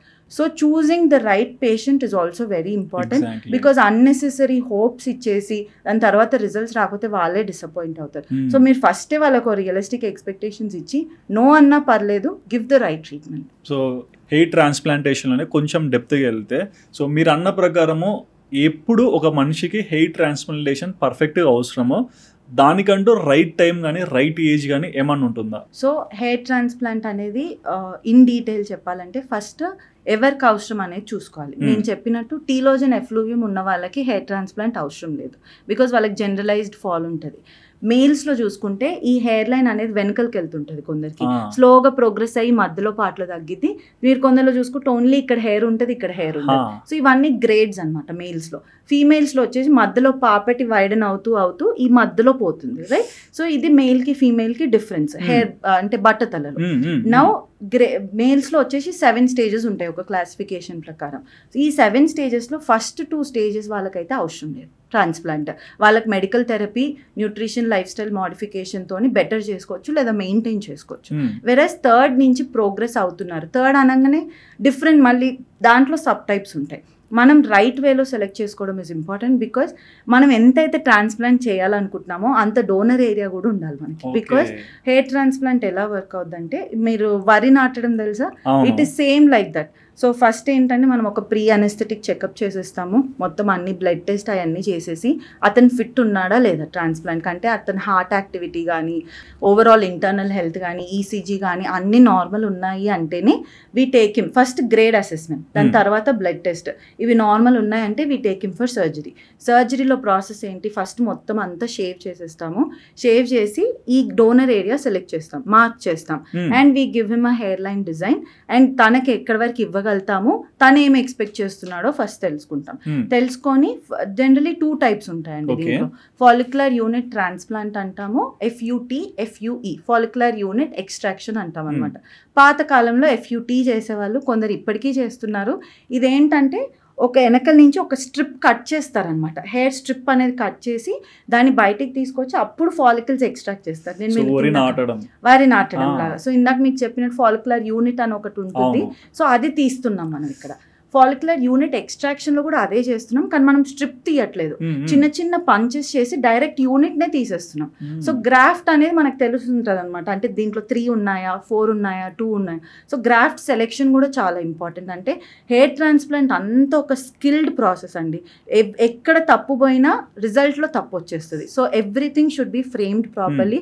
ఎక్స్ట్రాక్షన్ నుంచి, గ్రాఫ్ట్ సెలెక్షన్ నుంచి, ఇంప్లాంటేషన్ వరకు. నువ్వు తీసిన దాన్ని 3 ఉన్నదాన్ని, హెల్దీ ఉన్నదాన్ని మనం ఫ్రంట్లో పెట్టేస్తాము. కొంచెం 2 ఫాలికల్స్ 1 ఫాలికల్ ఉన్నదాన్ని బ్యాక్ పెట్టేస్తాం. బికాస్ డెన్సిటీ వైజ్ ముందర ఎక్కువ ఇవ్వాలి కాబట్టి. సో ఈ ఇంప్లాంటేషన్ అయిపోయినాక మళ్ళీ డ్రెస్సింగ్ చేంజ్ అని ఉంటుంది, ఫాలో అప్ అని ఉంటుంది, మళ్ళీ సొల్యూషన్స్ వాడాలి. చాలా మందికి ఉన్న మిత్ ఏంటి అంటే, ట్రాన్స్ప్లాంట్ చేయించుకుంటే చాలు, ఇంకా మినాక్సిల్ వాడనవసరం లేదు, ఫినస్ట్రైడ్ వాడనవసరం లేదు అనుకుంటారు. అలా ఉండదు.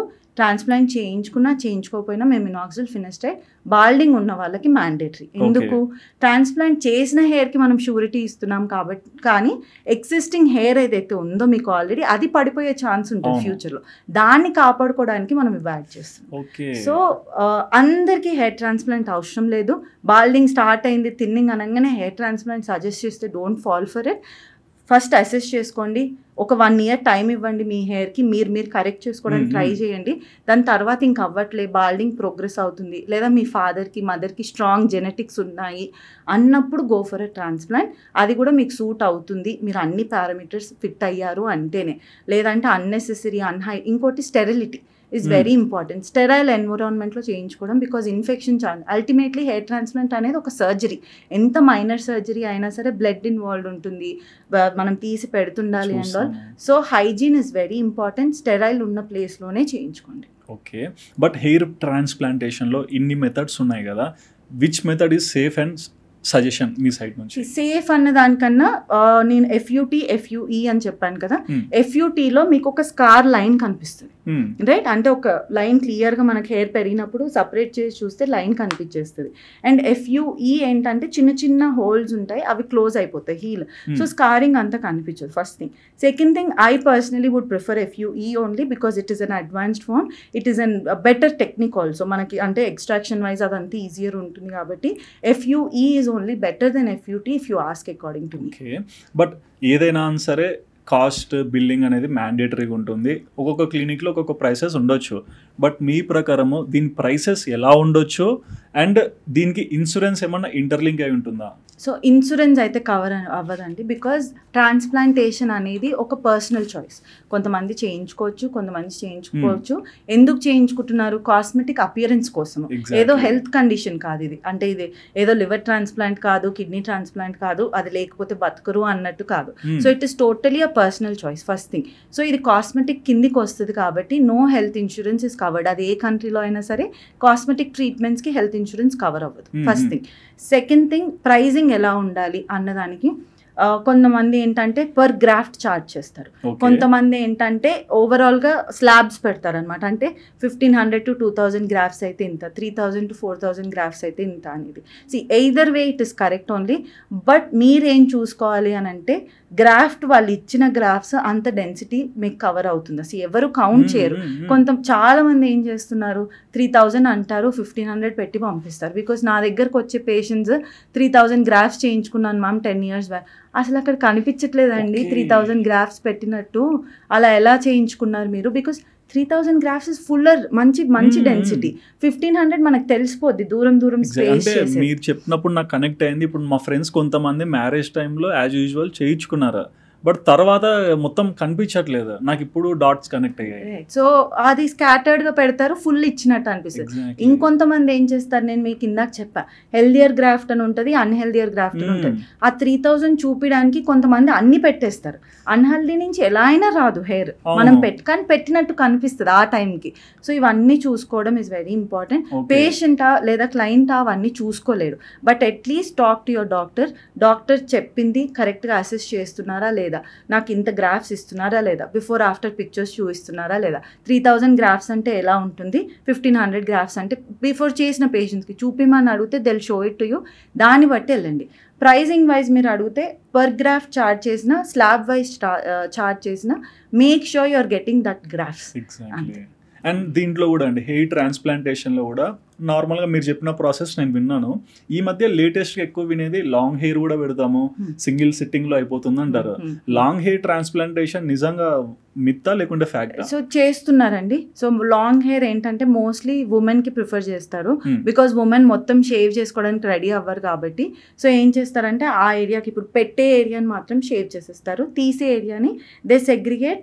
లాంగ్ హెయిర్ని తీసి అంటే మనం అల్టిమేట్లీ హెయిర్ స్ట్రాండ్ని పెట్టట్లేదు అక్కడ, కింద ఉన్న స్టెమ్ సెల్ అంటే ఫాలిక్యులర్ యూనిట్ని పెడుతున్నాం అక్కడ. సో అది పెడుతున్నారు, but it is a long term process. అంటే ఒక 2 sessions కింద డివైడ్ చేసి చాలా టైం టేకింగ్ ప్రాసెస్ అని చేస్తున్నారు. సేఫా కాదా అంటే కరెక్ట్ హైజీనిక్ ఎన్విరాన్మెంట్లో కరెక్ట్ మెథడ్లో చేస్తే మాత్రం సేఫే. నన్ను అడిగితే I still prefer shaving of the scalp and doing it. నేనైతే అలానే చేస్తాను ఇప్పటికి, మెయిల్కైనా సరే. కొంతమంది మెయిల్ నన్ను అడుగుతారు హెయిర్ ఉంచే చేయొచ్చా అనేది, అంటే ఓన్లీ ఫ్రంట్ లైన్ కావాల్సిన. As of now I'm not doing that because I would prefer shaving it off and doing. So నాకు కూడా అర్థం అవుతుంది ఎన్ని గ్రాఫ్స్ పెడుతున్నాను, ఏవి హెల్దియర్ గ్రాఫ్స్ ఉన్నాయని.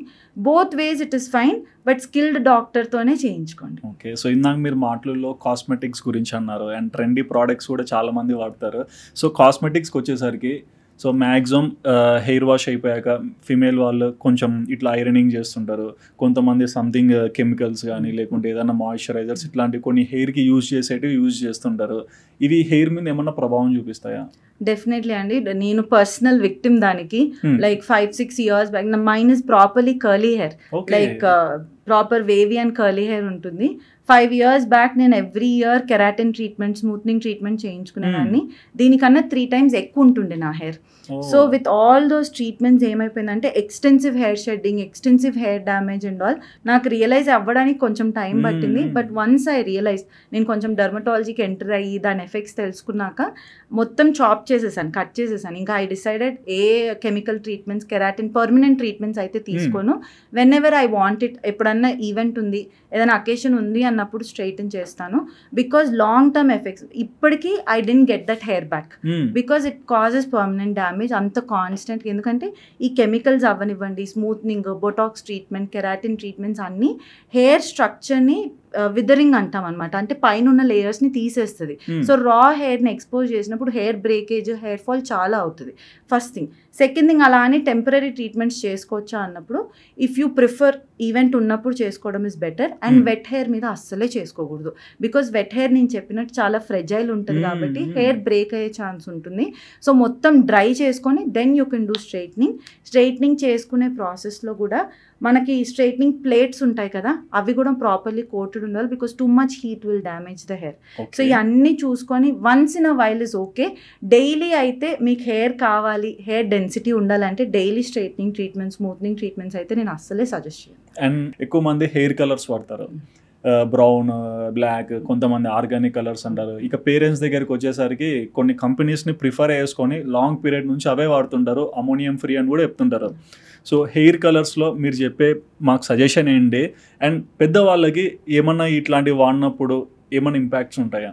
సో నేను పర్సనల్ ఎగ్జాంపుల్ ఇవ్వాలంటే నా క్లినిక్ వచ్చే పేషెంట్స్ని గ్రే హెయిర్ అనగానే లేదా పిగ్మెంటేషన్ ఉంది అనగానే నేను అడిగే ఫస్ట్ క్వశ్చన్ హెయిర్ డై ఏమైనా పెడతారా అమ్మా అని అడుగుతాను.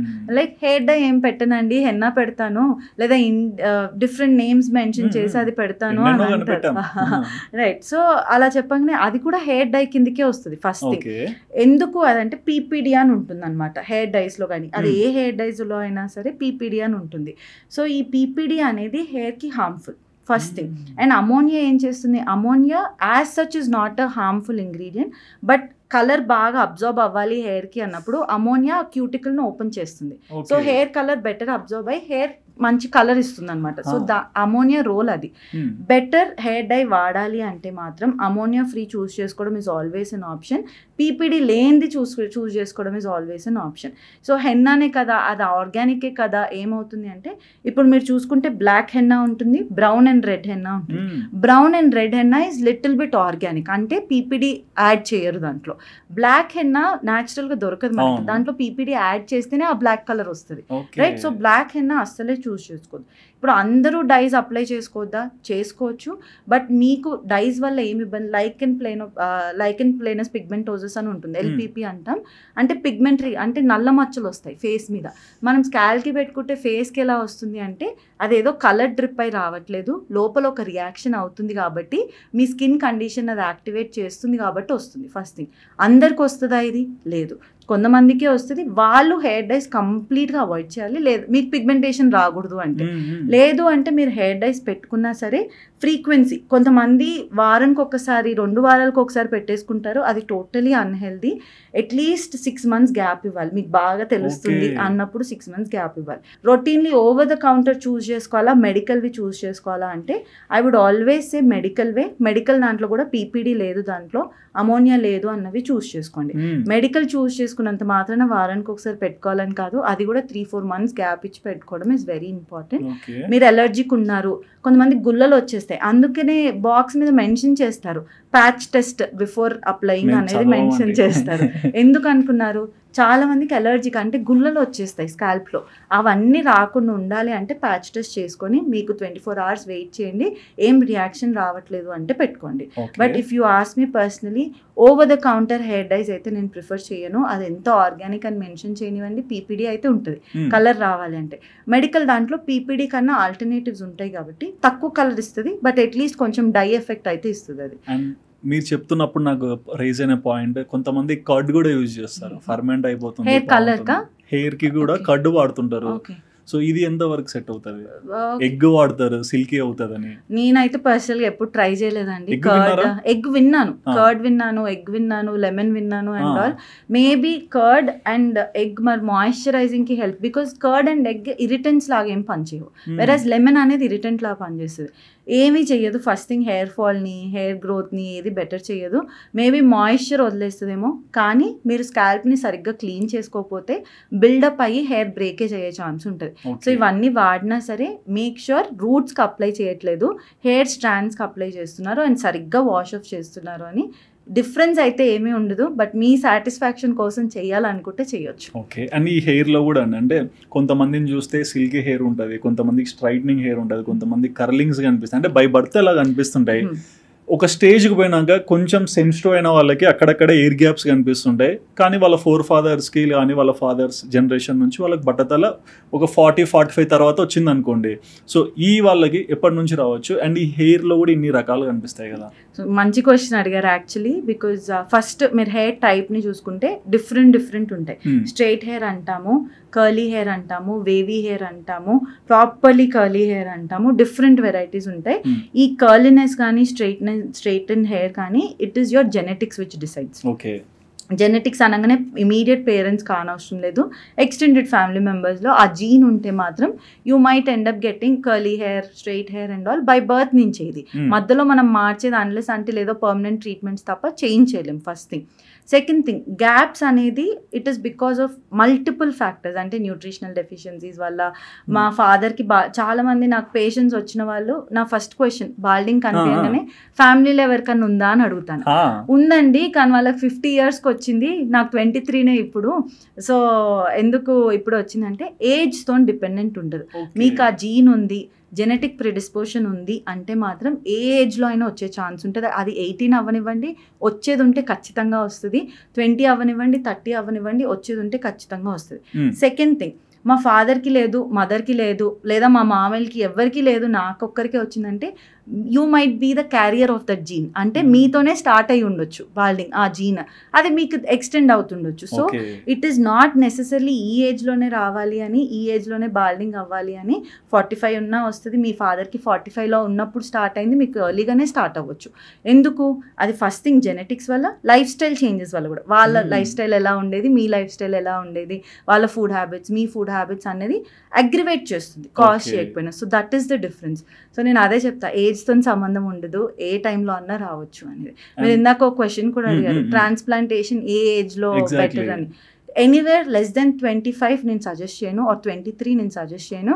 23 దాటినాకనే మనకు కూడా వాళ్ళ హెయిర్ టైప్ అర్థమవుద్ది, వాళ్ళకి కూడా బెటర్గా అర్థమవుద్ది, వాళ్ళ లైఫ్ స్టైల్ సెట్ అవుతుంది, వాళ్ళకి బెటర్ అండర్స్టాండింగ్ వస్తుంది ఎట్లా టేక్ కేర్ చేయాలో అన్నదాన్ని. దాని తర్వాత చేసుకోవడమే ఇస్ అడ్వైజబుల్. అండ్ ఎనీవేస్ 25 తర్వాత హీలింగ్ కూడా బెటర్ ఉంటుంది కాబట్టి it is okay. 25 below or 20 below అయితే అస్సలే సజెస్ట్ చేయను. చాలా మంది మేల్స్ని కూడా నేను గమనిస్తుంటాను, అరే ఇక్కడ గ్యాప్ వచ్చేసింది, నాకు బట్టతల వచ్చిందని కొంతమంది అంటారు. ఇంకొంతమంది ఏం ఫీల్ అవుతారు, ఒక అంటే బాయ్ టు మేల్ ట్రాన్స్ఫార్మ్ అయ్యారు, వాళ్ళకి అందుకు ఇట్లా వస్తుంది అంటారు. మీరేం చెప్తారు? సో నేను చెప్పాను కదా, మేల్ ప్యాటర్న్ హెయిర్ లాస్ అనేది totally genetic and hormonal dependent ఉంటుంది. సో కరెక్టే మీరు అన్నది, బాయ్ టు మేల్ అయినప్పుడు అడల్టింగ్ లైక్ ప్యూబర్టీ హిట్ అయినప్పుడు, ప్యూబర్టీ ముందు హార్మోనల్ ప్లే అంత ఉండదు. ప్యూబర్టీ తర్వాత there is a rush in hormones, peak in hormones. ఇప్పుడు మేల్ హార్మోన్స్ ఏంటిది? Testosterone, dihydrotestosterone. అది మేల్స్లో ఎవరికైనా ఉంటుంది. నా ఒక సర్ప్రైజ్ థింగ్ ఏంటంటే, కొంతమంది డైరెక్ట్ ఆ టెస్ట్ చేయించుకొని వస్తారు. మీరు ఎనీవేస్ మేల్ అండి, మీకు టెస్టోస్టెరాన్ ఉంటుంది అన్న సరే దెల్ బి లైక్ ఒకసారి చెక్ చేయించుకుందాము అని. సో కాకపోతే ఏంటంటే, ఈ బాల్డింగ్ ఉన్న వాళ్ళలో డైహైడ్రో టెస్టోస్టెరాన్ అనేది ఎక్కువ ఉంటుంది. ప్యూర్లీ హార్మోనల్ ఇన్ఫ్లుయెన్స్ వల్ల ఆ లైన్ అని మీకు చెప్పినట్టు గ్రేడింగ్ అనమాట ఇదంతా. ఫస్ట్ బికాజ్ ఇప్పుడు మీకు ఇక్కడ ఎందుకు హెయిర్ పోదు, జనరలీ ఇక్కడ ఎందుకు పోతుంది అంటే, ఇక్కడ హార్మోనల్ డామినెన్స్ అంత ఉండదు. డైహైడ్రో టెస్టోస్టెరాన్ రోల్ ఉంటుంది కానీ అంత డామినేట్ చేయదు. బట్ ఈ ఏరియా మొత్తంలో మేల్స్కి చాలా డామినెంట్ ఉంటుంది కాబట్టి ఫస్ట్ స్టార్ట్ అయ్యేదే ఇక్కడ. సో మెల్లమెల్లిగా రిగ్రెస్ అవుతూ పోతుంటుంది, దెన్ మెల్లిగా ఇది తగ్గుతూ పోతుంటుంది. సో మీరు ఈ ఏరియాని స్టార్ట్ అవుతుంది అన్నప్పుడు కేర్ తీసుకోవడం ఇస్ వెరీ ఇంపార్టెంట్. మీరు ఇక్కడ బాల్ అంటే నాకు కొన్ని వీడియోస్ గుర్తొచ్చాయి, కొంతమంది పొగలు వస్తుంటాయి, తలలోంచి పొగలు వస్తుంటాయి, అంత హీట్ అయ్యే ఏరియా ఇది ఎక్కువ హీట్ అవ్వదు. కరెక్ట్. అండ్ ఎక్కువగా అంటే డైలీ ప్రతి ఇంట్లో కూడా షాంపూస్ కానీ లేకుంటే కండిషనర్స్ ఇట్లాంటివి ఎక్కువగా యూజ్ చేస్తుంటారు కదా. ఒక్కొక్కరు ఒక సజెషన్ ఇస్తుంటారు, బట్ వాడతారు, మళ్ళీ మామూలే, మళ్ళీ మొదటికే అవుతుంటుంది. షాంపూస్, కండిషనర్స్ విషయంలో మీరు ఇచ్చే సజెషన్ ఏంటి? సో షాంపూస్, కండిషనర్ పర్పస్ ఏంటిది? షాంపూ మన స్కాల్ప్ని క్లీన్ చేయడానికి, హెయిర్ కూడా కాదు స్కాల్ప్ని. కండిషనర్ ఏంటి? హెయిర్ స్ట్రాండ్స్ని మాయిశ్చరైజ్ చేయడానికి. ఈ రెండు విషయంలో మనకు క్లారిటీ ఉంటే ఫస్ట్ థింగ్. షాంపూస్ హెయిర్ ఫాల్ని కంట్రోల్ చేయదు, హెయిర్ గ్రోత్ని బెటర్ చేయదు, ఏది బెటర్ చేయదు. షాంపూ ఎలా చూస్ చేసుకోవాలి? షాంపూ ఇప్పుడు సపోజ్ మీకు డాండ్రఫ్ ఉంది అనుకోండి, యాంటీ డాండ్రఫ్ షాంపూస్ చూస్ చేసుకోవడం. నేను ఇందాక మెన్షన్ చేసిన కీటోకోనజోల్, జింక్ ఇవన్నీ చూస్ చేసుకుంటే సరిపోతుంది. డాండ్రఫ్ ఏది లేదు మీకు అన్నప్పుడు pH బ్యాలెన్స్డ్ షాంపూ, అంటే మన స్కాల్ప్ని ఓవర్గా స్ట్రిప్ చేసేయొద్దు అనమాట. So suppose 5.5 is normal pH. So ఇది ఎలా తెలిసిద్ది? 2 టైప్స్ ఉంటాయి షాంపూస్లో, ఒపేక్ అని ఉంటుంది, ట్రాన్స్పరెంట్ అని ఉంటుంది. ఒపేక్ మనకు మెన్షన్ చేయరు బాటిల్ మీద, మీరు చేతిలో వేసుకున్నప్పుడు థిక్ క్రీమీ టైప్ ఉందనుకోండి అది జెంటిల్ షాంపూ. ట్రాన్స్పరెంట్ అంటే మనకు సీ త్రూ ఉంది ఆ షాంపూ అనుకోండి, అది కొంచెం హార్షర్ షాంపూ. సో డైలీ బేసిస్ మీద మీరు షాంపూ వాడుతున్నారు లేదా ఎవ్రీ ఆల్టర్నేట్ చేస్తున్నారు అన్నప్పుడు ఈ ఒపేక్ అంటే క్రీమ్ కలర్, వైటిష్ కలర్లో ఉన్న షాంపూ చూస్ చేసుకోవడం ఇస్ బెటర్, రైట్? అండ్ లేదు మీకు కొంచెము ఎవ్రీడే ఫిజికల్ యాక్టివిటీ ఉంటుంది, గ్రీజీ అయిపోతుంది మీ స్కాల్ప్, త్వరగా ఆయిలీ అయిపోతుంది అన్నప్పుడు ఇలా ట్రాన్స్పరెంట్ లిక్విడ్ టైప్లో ఉంటాయి, అది చూస్ చేసుకోవడం is better. And shampoo just to cleanse the scalp ఒక 2 నిమిషాలు పెట్టేసుకొని వాష్ చేసుకోవడం is better, right? Second thing, conditioner ఎలా చూస్ చేసుకోవాలి? ఫస్ట్ థింగ్, కండిషనర్ మనం స్కాల్ప్కి పెట్టుకోవట్లేదు, హెయిర్ స్ట్రాండ్కి పెట్టుకుంటున్నాం. సో 2 టైప్స్ ఉంటాయి కండిషనర్లు, లీవ్ ఇన్ కండిషనర్ కండిషనర్ ఒకటి, వాష్ ఆఫ్ కండిషనర్ ఒకటి. ఇఫ్ యూ ఆస్క్ మీ మీకు టైం ఉంది, వాష్ ఆఫ్ అంటే మీరు వర్క్కి లేట్ అవ్వట్లేదు, టైం ఉంది అన్నప్పుడు, బికాస్ జనరలీ 5 to 10 minutes పెట్టుకోవాలి కండిషనర్, రైట్? అది టైం ఉంది అన్నప్పుడు పెట్టుకొని వాష్ చేయడం ఇస్ బెటర్, కొంచెం మాయిశ్చర్ని లాక్ చేస్తుంది. వెరాజ్ టైం లేదు అన్నప్పుడు లీవ్ ఇన్ కండిషనర్స్ అని ఉంటాయి, అంటే షాంపూ తర్వాత మీరు జస్ట్ ఒక సీరం లాగా వస్తుంది, అది అప్లై చేసేసుకొని వదిలేసుకోవచ్చు. So conditioner is to just moisturise, no hair fall will be controlled, hair growth ఏమీ రాదు. ఈ రెండు ఆ పర్పస్కి మీకు క్లారిటీ ఉంటేనే చూస్ చేసుకోండి. అండ్ ఎలాంటి చూస్ చేసుకోవాలి, any over the counter is fine. అది ఎనీ నార్మల్ బ్రాండ్ నుంచి హై బ్రాండ్ వరకు పర్లేదు, ఏదన్నా చూస్ చేసుకోవచ్చు. మెడికల్ గ్రేడే చూస్ చేసుకోవాలని లేదు, because shampoo purpose is to cleanse కాబట్టి. And before hair bath 75 to 90% people oil apply చేస్తారు. కొందరు ఏమంటారు, నైట్ అప్లై చేసుకుంటే బాగా పడుతుంది, హెయిర్ కూడా చాలా మసాజ్ ఉంటుంది అంటారు. కొంతమంది హాఫ్ అన్ అవర్ ముందు పెట్టుకొని అట్లా ఇట్లా వాకింగ్ చేసి వచ్చి హెయిర్ బాత్ చేస్తారు. సో ఈ ఆయిల్లో కూడా ఇంకోటి ఏమంటారు అంటే, ఇప్పుడు డాండ్రఫ్ ఉండే వాళ్ళకి ఆయిల్ తగలడం వల్ల డాండ్రఫ్కి ఇంకా పెరిగే ఛాన్సెస్ ఉంటాయని కూడా చెప్తుంటారు. సో వీటన్నిటికీ ఉన్న క్వశ్చన్స్కి మీ answer. So again clinical example, నా దగ్గరకు వచ్చే పేషెంట్స్ ఎగ్జాంపులే ఇస్తాను మీకు. హెయిర్ ఫాల్ అవుతుంది లేదా డాండ్రఫ్ ఉంది అనగానే నా first question, hair oil apply చేస్తారా అని అడుగుతాను. లేదండి జస్ట్ కోకోనట్ ఆయిల్ పెడతారు అంటారు. అంటే నాకు అప్పుడే ఒక సెకండ్ స్టాప్ అవుతాను అనమాట.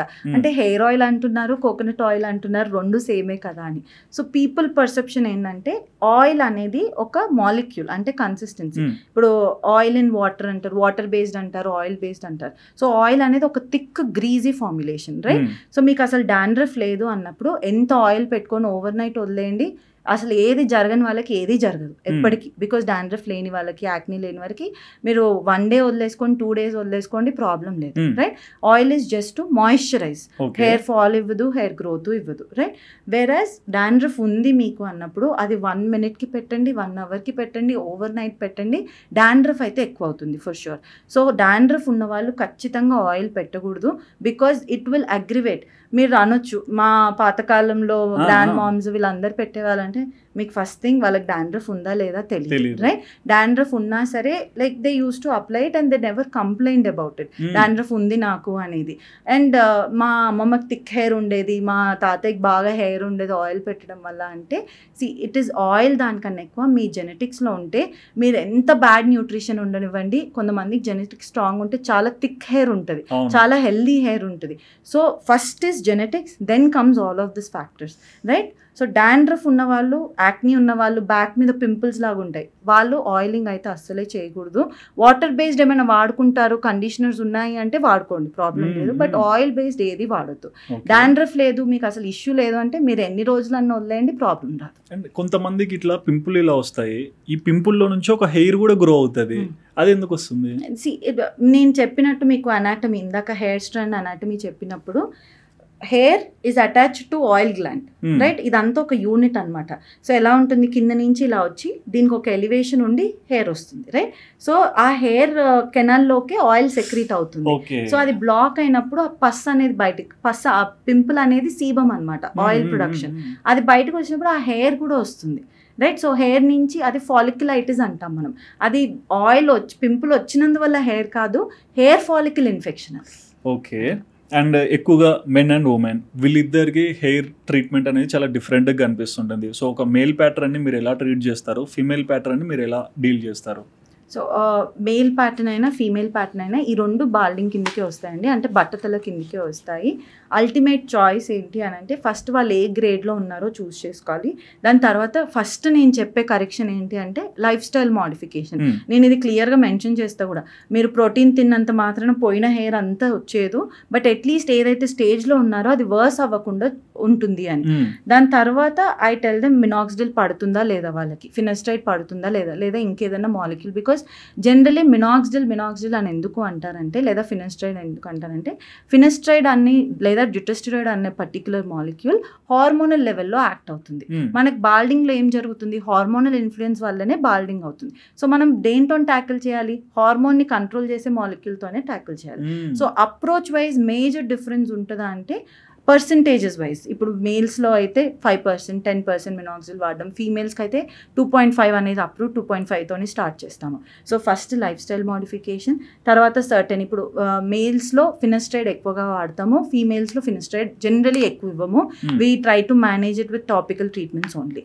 దాని తర్వాత కమ్స్ యువర్ పిఆర్పి, జిఎఫ్సి, ఇవన్నీ సేమే ఉంటాయి మేల్కైనా ఫీమేల్కైనా, because underline cause is the same. అది మేల్ అవ్వనివ్వండి, ఫీమేల్ అవ్వనివ్వండి. ఫీమేల్కి ఏంటంటే కొంచెం ఇంటర్నల్ కరెక్షన్ కూడా ఎక్కువ చేస్తాం, బికాస్ వాళ్ళకి పీసీఓఎస్ ఉందా ఎవాల్యుయేట్ చేస్తాం, ఇంకేమైనా హార్మోనల్ ఇంబ్యాలెన్స్, పీరియడ్స్ రెగ్యులర్ ఉన్నాయా అనేది ఎవాల్యుయేట్ చేస్తాం. సో దాన్ని కూడా అడ్రస్ చేస్తాం సైమల్టేనియస్లో. మెయిల్లో ఎలా అంటే we try to treat it on the scalp level it self. And ఇది చాలా ఇంపార్టెంట్ క్వశ్చన్ అండి, దీన్ని అడగలేదని మా ఆడియన్స్ కూడా వెయిట్ చేస్తుంటారు. ఫీమేల్కి వచ్చేసరికి ఏంటి సవరాలు పెడుతుంటారు, హెయిర్ లాంగ్ ఉండాలని చెప్పేసి. మేల్కి వచ్చేసరికి కొంతమంది విక్స్ వాడుతుంటారు, కొంతమంది హెయిర్ ప్లాంటేషన్ గురించి మీరు చెప్పారు. సో మీ ఆప్షన్ ఏంటి అంటే ఇట్లాంటి ఎక్స్ట్రావి హెయిర్ విక్స్ వాడడమైనా ఇవి ఎంతవరకు మంచిది అంటారు? సో మీరు మేల్ని ఫీమేల్ని డివైడ్ చేసుకుంటే ఫస్ట్ మెయిల్కి వచ్చేసరికి నా దగ్గరకు వచ్చే పేషెంట్ చాలామంది, నేను యాక్చువల్లీ సర్ప్రైజ్, చాలామంది వాళ్ళ పోస్ట్ ఇంజనీరింగ్ టైం నుంచి, పోస్ట్ డిగ్రీ టైం నుంచి హెయిర్ ప్యాచెస్ కానీ హెయిర్ విగ్స్ కానీ వాడడం స్టార్ట్ చేసి, మీకు గనక హెయిర్ ట్రాన్స్ప్లాంట్ కానీ హెయిర్ ట్రీట్మెంట్ కానీ మైండ్లో ఉంది, బాల్డింగ్ ఎర్లీ స్టేజెస్ అంటే థిన్నింగ్ ఎర్లీ స్టేజెస్లో నోటీస్ చేశారు అంటే మాత్రము విగ్స్ వాడుకోవడం అనేది పర్సనల్ చాయిస్ అండి. కానీ దానివల్ల వచ్చే ఇంపాక్ట్ కూడా చెప్తాను. సపోజ్ మీకు థిన్నింగ్ స్టార్ట్ అయింది ఇప్పుడిప్పుడే, మీరు దాన్ని విగ్తో కవర్ చేయాలనుకుంటున్నారు. విగ్లో ఏముంటుంది, క్లిప్స్ టైప్ ఉంటాయి, గమ్ టైప్ ఉంటుంది, అంతా ఉంటుంది. సో నేను ఇందాక ఏమన్నా ఎనీథింగ్ ప్రెషర్ కాజ్ చేసేది ఆ ఏరియాలో హెయిర్ ఫాల్ అవుతుంటుంది, రైట్, హెయిర్ లాస్ అవుతుంటుంది. అది లాంగ్ టర్మ్ చేస్తే కొద్దీ పర్మనెంట్ అయిపోతుంది, రైట్. సో మీకు లాంగ్ టర్మ్ ప్లాన్ లేదు, పర్మనెంట్గా విగ్ మెయింటైన్ చేయాలనుకుంటున్నప్పుడు విగ్ వాడుకోండి, I don't have a problem. But long term treatment, hair treatment plan ఉంది అంటే మాత్రం విగ్ వాడడం వల్ల ఆ ఏరియాలో స్కార్ అవుతుంది. సో ఆ ఏరియా నుంచి మళ్ళీ హెయిర్ తెప్పించడం అనేది కష్టం. So it is totally personal choice, మీరు విగ్ వాడుకోవాలంటే వాడుకోండి. బట్ హెయిర్ ట్రీట్మెంట్కి వచ్చే టైం కల్లా ఆ ఏరియాలో స్కారింగ్ ఉంటుంది కాబట్టి ఆ ఏరియా నుంచి హెయిర్ రాదు అని కూడా ఎక్స్పెక్ట్ చేయాలి. One thing. Second thing, grading wise చూసుకుంటే నేను చెప్పాను కదా, సెకండ్ థర్డ్ గ్రేడ్ వరకు ఏది అవసరం లేదు, బికాజ్ వాళ్ళకి డెన్సిటీ ఉంటుంది అండ్ ఉంటుంది కాబట్టి.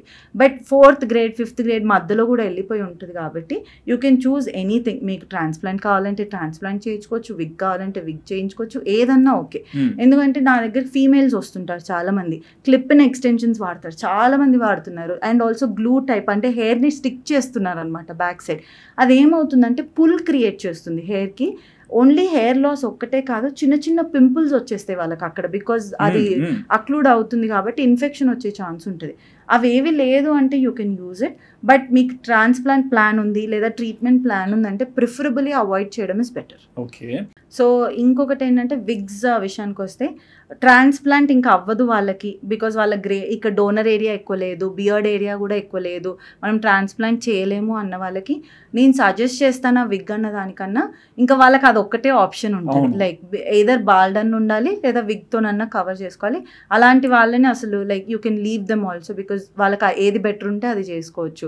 బికాజ్ వాళ్ళకి ఇంకేదో ఆప్షన్ లేదు కాబట్టి, బికాజ్ గ్రేడ్ 5, గ్రేడ్ 6, గ్రేడ్ 7కి మనం ఏం చేయలేము కాబట్టి. వెరాజ్ కొంచెం హెయిర్ ఉంది, దాన్ని బెటర్ చేసుకోవాలి అనుకుంటే first lifestyle, medical treatment, invasive treatments like injectables, transplant, and then మీ చాయిస్. ఓకే. అండ్ చాలామంది రోజులో చూస్తుంటామని డైలీ యాక్టివిటీస్ ఉంటాయి, జిమ్కి వెళ్తుంటారు, యోగాకి వెళ్తుంటారు, వచ్చాక ఫ్రెష్ అప్ అవుతుంటారు. బట్ ఇప్పుడు సీజన్ని బట్టి, ఇప్పుడు సమ్మర్ సీజన్ అనుకోండి, ఇంటి నుంచి ఆఫీస్కి ట్రావెల్ అవ్వాలి, ఆఫీస్కి వచ్చాక డెస్క్లో కూర్చొని వర్క్ చేయాలి. సో బేసిక్ ఏంటంటే స్వెట్ అనేది ప్రతి ఒక్కరికి కామన్ వాకింగ్ చేస్తున్నప్పుడు. సో ఈ స్వెట్ అనేది ఇప్పుడు మీరు అన్నట్లు మ్యాక్సిమం డ్రై ఉండాలి అంటే బాడీ. సో ఎక్కడ పడితే అక్కడ కొన్ని ప్రైవేట్ పార్ట్స్ దగ్గర అయినా స్వెట్ వస్తుంటుంది. ఇది ఎంతవరకు ఇంపాక్ట్ చేస్తుంది? So 2 different things. ఒకటి స్కాల్ప్ లెవెల్లో స్వెట్, ఒకటి ప్రైవేట్ ఏరియాస్లో స్వెట్. స్కాల్ప్ లెవెల్లో మీరు ఫిజికల్ యాక్టివిటీ, జిమ్ వెళ్ళేసి వచ్చారు, ఆ రోజు హై ఇంటెన్సిటీ వర్కౌట్ ఉంది, సో బాగా స్వెట్ అయ్యారు అన్నప్పుడు వాష్ చేసుకోవడం ఇస్ బెటర్ ఆప్షన్. కంప్లీట్గా నీట్గా వాష్ చేసేసుకొని డ్రై చేసుకోవడం. అంత హై ఇంటెన్సిటీ వర్కౌట్ లేదు, కొంచెం స్వెట్ వచ్చింది బట్ సెటిల్ డౌన్ అయిపోయింది అన్నప్పుడు టవల్ ఉంటుంది కదా, నీట్ టవల్తో మొత్తం డ్రై అవుట్ చేసుకోవడం ఇస్ వెరీ ఇంపార్టెంట్. లేదు మీకు అండర్ ఆర్మ్స్లో ప్రైవేట్ రీజియన్లో స్వెట్ వస్తుంది, అక్యుములేట్ అయినప్పుడు కొంతమందికి ఈజీగా డ్రై అవుట్ అయిపోతుంది ప్రాబ్లం, కానీ కొంతమందికి స్టింక్ అవుతుంది దానివల్ల. స్వెట్ ఇస్ అంటే ఒక ఆర్డర్ వస్తుంది అనమాట. ఆ ఆర్డర్ వల్ల ఏంటంటే పక్కన వాళ్ళకి కూడా స్మెల్ వస్తుంటుంది కొంతమంది. సో ఇలాంటి కండిషన్లో if you can bath immediately or shower immediately, లేదు క్లీన్ చేసుకుంటే సరిపోతుంది. లేదు ఇవేవి చేయకపోయినా, ఫిజికల్ యాక్టివిటీ లేకపోయినా కొంతమందికి స్వెట్టింగ్ ఎక్కువ ఉంటుంది, హైపర్ హైడ్రోసిస్ అంటాం దీన్ని, అంటే అండర్ ఆర్మ్ రీజియన్లో. వాళ్ళకి మెడికల్ ట్రీట్మెంట్ అంత ఎక్కువ పనిచేయదు. బొటాక్స్ అనేది చేస్తాం అనమాట. బొటులినం టాక్సిన్ అనేది అండర్ ఆర్మ్స్లో ఇంజెక్ట్ చేస్తాం. దానివల్ల స్వెట్టింగ్ తగ్గిద్ది. అది ఎప్పటి వరకు పనిచేస్తుంది? ఒక 6 months వరకు పనిచేస్తుంది. ఇది ఎవరు చేయించుకోవాలి? పామ్స్ మీద కూడా బాగా స్వెట్ వస్తుంటుంది, కొంతమంది గ్రిప్ కూడా ఉండదు, అసలు పట్టుకోవడానికి జారిపోతుంటుంది, వాళ్ళకి చేస్తాం. లేదా బాడీ ఆర్డర్ వస్తుంది, అంటే ఆర్మ్పిట్స్ నుంచి ఆర్డర్ వస్తుంది, బాగా పక్కన వాళ్ళకి ఇబ్బంది అవుతుందని వాళ్ళు ఫీల్ అవుతే మాత్రము వాళ్ళకి చేస్తాం. నార్మల్ స్వెట్ ఉన్న వాళ్ళకి ఏదో వస్తుంది కదా అని బొటాక్స్ లాంటివి అలాంటివి చెయ్యము. If you can clean it or bath it immediately, that would be better. And office అయినా సరే, సో ప్రిఫరబుల్లీ ఏంటంటే ఈ ఆర్డర్ కూడా ఎప్పుడు వస్తుంది? అది హెయిర్ ఉండి మళ్ళీ స్వెట్ ఉండి ఆ రీజన్లో సపోజ్ ఆర్మ్పిట్స్ తీసుకొని అన్నప్పుడు హెయిర్ ఆ ఏరియాలో షేవ్ చేసేసుకుంటే better, so that even the smell and all will be less and sweat production కూడా కొంచెం బెటర్ అవుతుంది. Okay. And most common questions అండి, అంటే జనరల్గా ప్రతి ఒక్క హ్యూమన్ హెయిర్ విషయంలో చేసే బిగ్గెస్ట్ మిస్టేక్ ఏంటి? హెయిర్ విషయంలో సో 2 things. ఒకటి గ్రే హెయిర్, వైట్ హెయిర్ ఉంటుంది కదా, గ్రే హెయిర్ ఒకటి పుల్ చేస్తే ఇంకొకటి వచ్చేస్తుంది అనుకోవడం, అది కామన్. అంటే మిస్టేక్ కన్నా ఎక్కువ పుల్ చేస్తే మీకు ఏదో గ్రే హెయిర్ వచ్చేది మళ్ళీ, అంటే చుట్టూ గ్రే హెయిర్ అయితే రాదు, బట్ మీ ఆ ఏరియాని డ్యామేజ్ చేస్తున్నారు, రాదు. సో రాదు. So don't worry about it. ఆ పర్టికులర్ హెయిర్కి పిగ్మెంట్ మెలనిన్ అనేది తగ్గింది కాబట్టి వస్తుంది, దానివల్ల చుట్టూ ఉన్న హెయిర్ అయితే ఇంపాక్ట్ అవ్వదు. సెకండ్ కామన్గా చేసే మిస్టేక్, నా దగ్గరికి ట్రీట్మెంట్ వచ్చేవాళ్ళు చెప్తారు, మేడం నేను జిఎఫ్సి స్టార్ట్ చేస్తాను కానీ నాకు 1 month టైం ఇవ్వండి, గుండు చేయించుకొని వచ్చేస్తా, సో ఫస్ట్ నుంచి స్టార్ట్ చేద్దాం అంటారు. అలా ఉండదు. గుండు చేసుకున్నా సరే మీకు ఉండాల్సిన బాల్డింగ్ ఉంటుంది కాబట్టి మనం దాన్ని బెటర్ చేసుకోవాలి, అన్నెసెసరీగా గుండు చేసుకోకండి అని. థర్డ్ థింగ్, లెమన్ అప్లై చేయడం డాండ్రఫ్కి, లేదా ఆనియన్ అప్లై చేయడం అండ్ ఆల్, ఇవి ఇరిటెంట్ లాగా యాక్ట్ చేస్తాయి.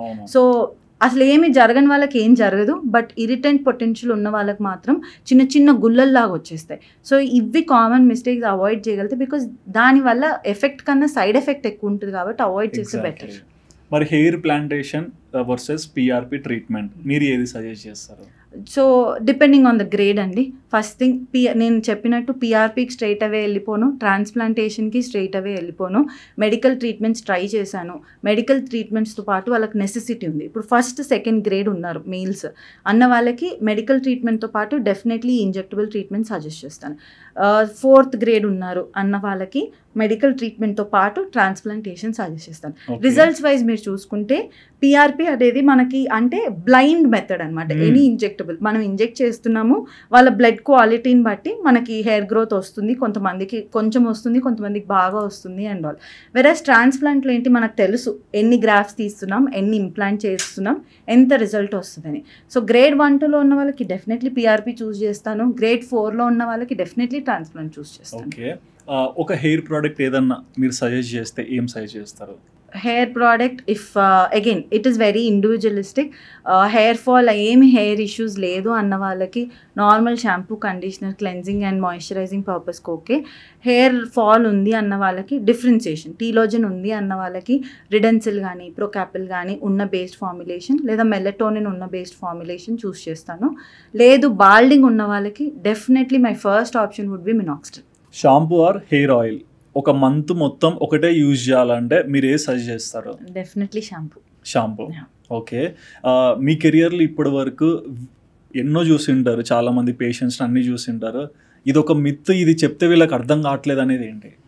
Like I told you, hair growth అవ్వాలి అనుకోగానే ఫస్ట్ గుండు నుంచి స్టార్ట్ చేద్దాము మెయిల్స్ అనుకుంటారు, అది మిత్ అండి. హెయిర్ షేవ్ చేయగానే హెయిర్ అయితే ఫాస్ట్గా వచ్చేది లేదా ఎక్కువగా వచ్చేది.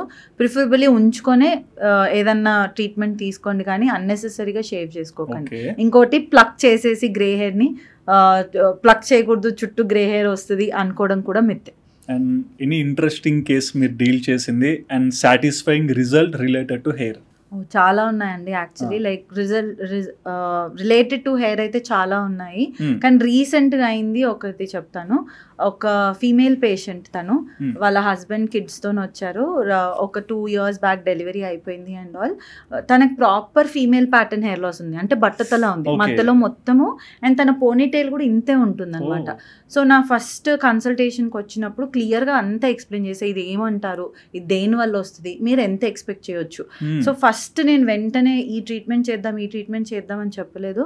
ఐ టోల్డ్ ఏమేమి మోడిఫికేషన్స్ చేసుకోండి మీ లైఫ్ స్టైల్లో, మీ ఫుడ్ హ్యాబిట్స్లో అనేది.